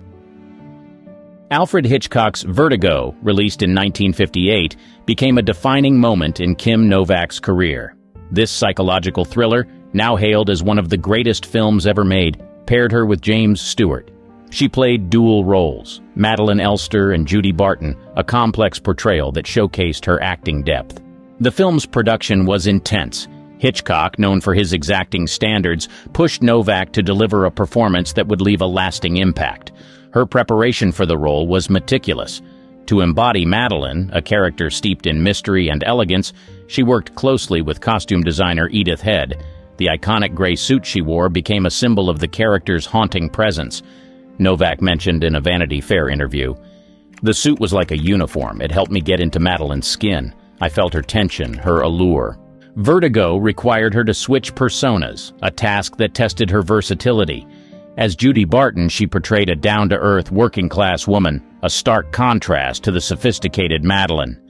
This duality in her performance received critical acclaim. Behind the scenes, her relationship with Hitchcock was professional, though not without tension. She once said, "He was demanding, but he respected my craft. There were moments of friction, but they pushed me to give my best performance." Their collaboration on Vertigo left an indelible mark on both their careers. The film's themes of obsession and identity resonated with audiences and critics alike. Her portrayal of a woman caught in a web of manipulation and deceit was compelling. Her ability to convey subtle emotions from fear to seduction was a testament to her skill as an actress. Hollywood's Golden Girl. During the late 1950s, Kim Novak reached the peak of her career, becoming one of Hollywood's most sought-after actresses. This period was marked by a series of successful films that showcased her versatility and solidified her status as a top box office draw. In 1957, she starred in Pal Joey, a musical comedy where she played opposite Frank Sinatra and Rita Hayworth. Her role as Linda English, a nightclub singer, earned her critical acclaim. The New York Times praised her performance, noting, "Novak brings a refreshing charm to her role, balancing wit and vulnerability." Her on-screen chemistry with Sinatra was palpable, contributing to the film's success. The same year, she appeared in Gene Eagles, a biographical drama about the life of the famed Broadway actress. Playing the title role, she portrayed Eagles' tumultuous life, from her rise to fame to her tragic downfall. The film allowed her to demonstrate her dramatic range, earning her a Golden Globe nomination for Best Actress in a Motion Picture Drama. Her success continued with Belle, Book and Candle, 1958, where she reunited with James Stewart. This romantic comedy, featuring Novak as a modern-day witch who casts a love spell on Stewart's character, showcased her comedic timing and enchanting screen presence. The film was a commercial hit, adding another feather to her cap. Novak's popularity was not just due to her acting skills, but also her distinctive beauty. She was often compared to Marilyn Monroe, another iconic blonde of the era. However, Novak carved out her own niche, known for her ethereal, almost haunting allure. Photographers and magazines frequently featured her, cementing her status as a Hollywood beauty icon. Despite her glamorous image, she was known for her down-to-earth personality. In a 1958 interview with Life magazine, she said, "I'm just a girl from Chicago who got lucky. I never let the fame get to my head." This relatability endeared her to fans and colleagues alike. Novak's influence extended beyond the silver screen. She became a fashion trendsetter, with her hairstyles and outfits often emulated by women worldwide. Her iconic look in Vertigo with the platinum blonde hair and tailored suits became a defining style of the late 1950s. During this time, she also navigated the complexities of her personal life. She had high-profile relationships with several leading men, including Frank Sinatra and Sammy Davis Jr. Her romance with Davis was particularly controversial due to the racial tensions of the era. Despite societal pressures, Novak was candid about her relationships. In an interview with the Saturday Evening Post, she remarked, "Love is love, regardless of race or status. I followed my heart." Clash with the studio system. Her career in Hollywood was marked by a significant clash with the powerful studio system, particularly Columbia Pictures and its head, Harry Cohn. This struggle for independence and creative control defined much of her professional journey and showcased her resilience in an era dominated by studio moguls. Harry Cohn, known for his tyrannical control over his stars, saw potential in Novak early on. He molded her image, selecting roles, hairstyles, and even relationships to fit the studio's vision. Her natural beauty and talent were undeniable, but Cohn's controlling nature often clashed with her desire for autonomy. "He treated me like a piece of property," she later said in an interview with The Guardian. "I wanted to be an actress, not a puppet."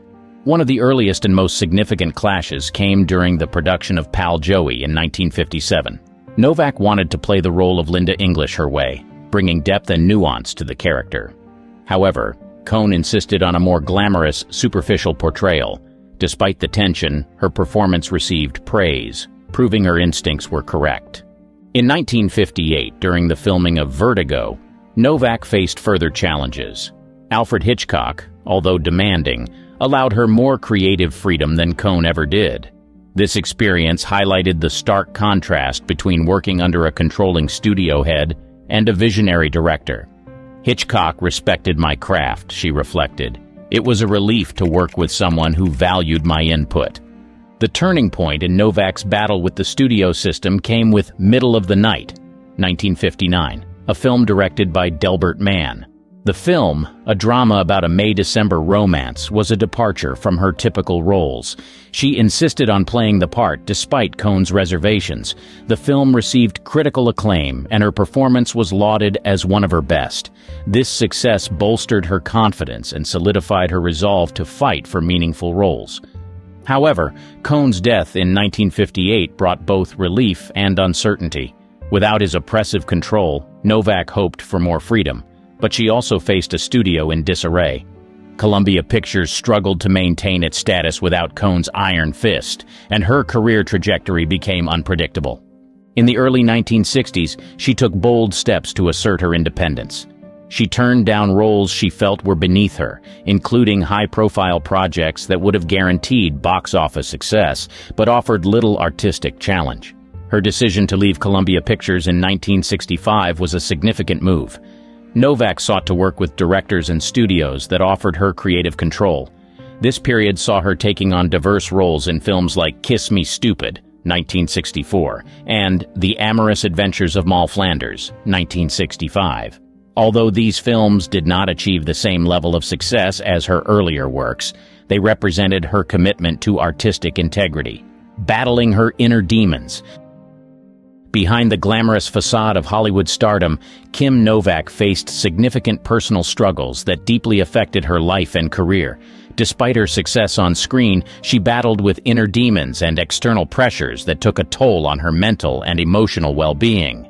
Novak's struggles with mental health were well documented. She experienced bouts of depression and anxiety, conditions that were often exacerbated by the intense scrutiny and relentless pace of Hollywood. In a candid interview with People magazine in 1996, she revealed, "I went through severe periods of depression. It was hard to maintain a facade when I felt like I was falling apart inside." Her issues were not just psychological, she also struggled with physical health problems. In the early 1960s, she was diagnosed with breast cancer, a battle she chose to keep private at the time. This diagnosis added to her stress and led her to reevaluate her career and life choices. Her personal life was also tumultuous. Her high-profile relationships with stars like Frank Sinatra and Richard Johnson were often in the spotlight. Her romance with Sammy Davis Jr. was particularly challenging due to the racial prejudices of the time. In addition to her romantic relationships, Novak had to deal with the pressures of being a female star in a male-dominated industry. The expectations placed on her by the studio system were immense. Harry Cohn, the head of Columbia Pictures, was known for his controlling behavior. He often dictated her role's appearance and public image. This control extended to her personal life, with Cohn even trying to influence her relationships. Novak once remarked that Harry Cohn wanted to control every aspect of her life, describing the experience as suffocating. To cope with the pressures, she turned to painting, a passion she had nurtured since childhood. Art became her sanctuary, a way to express her emotions and find solace. She once said, "Painting saved me. It was a way to escape and process everything I was going through." Her artwork often reflected her inner turmoil and struggles, providing a glimpse into her private world. Despite these challenges, she continued to work in films throughout the 1960s. She starred in The Notorious Landlady, 1962, with Jack Lemmon, and Of Human Bondage, 1964, with Lawrence Harvey. However, the quality of her roles began to decline, partly due to the changing landscape of Hollywood, and partly due to her own battles. The pressures eventually led Novak to seek a quieter life away from the spotlight. By the late 1960s, she had moved to a remote home in Big Sur, California. This retreat allowed her to focus on her health and well-being, away from the prying eyes of the public and media. In her words, "I needed to get away, to find peace and rediscover myself." The mysterious disappearance. At the peak of her fame in the early 1960s, Kim Novak made the surprising decision to retreat from the public eye. Her sudden disappearance from Hollywood left fans and industry insiders speculating about the reasons behind her decision. Her departure was driven by a combination of personal and professional factors that eventually led her to seek a quieter, more fulfilling life. By the mid-1960s, Novak had become disillusioned with the Hollywood lifestyle. The constant scrutiny and relentless pressure took a toll on her mental and physical health. In an interview with The Telegraph in 2014, she candidly admitted, "The demands of being a movie star were overwhelming. I felt like I was losing myself in the process." In 1966, Novak married Richard Johnson, a British actor, in a ceremony that was kept relatively low-key. The couple's relationship was highly publicized, but they sought to keep their personal lives private. Their marriage, although short-lived, was a turning point for her. It was during this period that she began to seriously consider stepping away from Hollywood. Her desire for a more secluded life led her to purchase a ranch in Carmel, California. The ranch became her sanctuary, a place where she could reconnect with herself and pursue her passion for art without the distractions of fame. Her love for painting, which she had nurtured since childhood, provided a therapeutic escape from the pressures of Hollywood. She described this period in an interview with Vanity Fair as a time to heal and rediscover my true self. Novak's decision to leave Hollywood was also influenced by her increasing frustration with the roles offered to her. She had grown tired of being typecast and yearned for characters that challenged her as an actress. In an interview with The Guardian, she expressed her discontent, saying, "I wanted to be more than just a pretty face on the screen. I wanted to explore the depths of my talent." Her retreat was not a complete disappearance. Novak made occasional returns to the screen, choosing projects that intrigued her. One notable comeback was in the 1968 film The Legend of Lila Clare, directed by Robert Aldrich. The film, a dark drama about an actress haunted by the legacy of a deceased star, mirrored some of her own experiences in Hollywood. Although the film received mixed reviews, Novak's performance was praised for its intensity and depth. Unexpected comebacks. While Kim Novak had largely retreated from the limelight, her periodic returns to the screen and public appearances reminded the world of her enduring talent and charisma. These comebacks were selective and often unexpected, reflecting her desire to engage with her art on her own terms rather than under the relentless pressures of Hollywood. One notable return was in the 1980 film The Mirror Cracked, directed by Guy Hamilton and based on Agatha Christie's novel. Novak starred alongside screen legends Elizabeth Taylor and Angela Lansbury. Playing the role of Lola Brewster, a rival actress, she brought a blend of wit and sophistication to the character. The film allowed her to reconnect with the craft she loved without the pressures that once overshadowed her career. In 1991, she appeared in the television film Liebestrom, directed by Mike Figgis. She played a significant supporting role as Mrs. Anderson, a character shrouded in mystery and intrigue. The film's dark, atmospheric tone provided a fitting backdrop for her nuanced performance. Figgis, in an interview with the Los Angeles Times, expressed his admiration for Novak, noting that she brought an incredible depth to the role, with her experience and subtlety adding essential layers to the character. Throughout the years, Novak also made several notable public appearances that captivated audiences and rekindled interest in her life and career. One such moment was at the 2014 Academy Awards, where she was invited to present the Oscar for Best Animated Feature. Standing alongside Matthew McConaughey, Novak received a warm and enthusiastic reception from the audience. Her appearance was met with both admiration and controversy, largely due to her candid discussion about her use of cosmetic surgery. She addressed the criticism with grace, later telling People magazine, "I feel good about myself, and that's what matters." Her return to the public eye in these moments highlighted not only her enduring star power, but also her resilience and ability to navigate the complexities of fame on her own terms. These appearances reminded fans and industry insiders alike of her significant contributions to film and her enduring legacy. Novak's sporadic re-engagement with Hollywood also included interviews and retrospectives. She often participated in discussions about her classic films, sharing insights and behind-the-scenes stories that enriched the audience's understanding of her work. In a 2012 interview with Turner Classic Movies, TCM, Novak reflected on her career, saying, "I've had my ups and downs, but every role, every experience has shaped who I am. I'm grateful for it all." The life Kim Novak leads now. Today she lives a life far removed from the intense spotlight of Hollywood, choosing instead a tranquil existence that allows her to reflect on her remarkable journey and continue her passion for art. Her life in Oregon, where she resides with her husband Robert Malloy, is characterized by peace, creativity, and a connection to nature. Novak's ranch in the picturesque Rogue River Valley offers the perfect backdrop for her artistic pursuits. Here, she finds solace and inspiration in the natural surroundings, which have become a central theme in her artwork. Her love for animals and the outdoors is evident in her paintings, which often depict serene landscapes, horses, and other wildlife. Novak once described her ranch as a sanctuary where I can be myself and express my true feelings through my art. Her commitment to painting has not waned over the years. Novak continues to create and exhibit her work, with her pieces being featured in various galleries and art shows.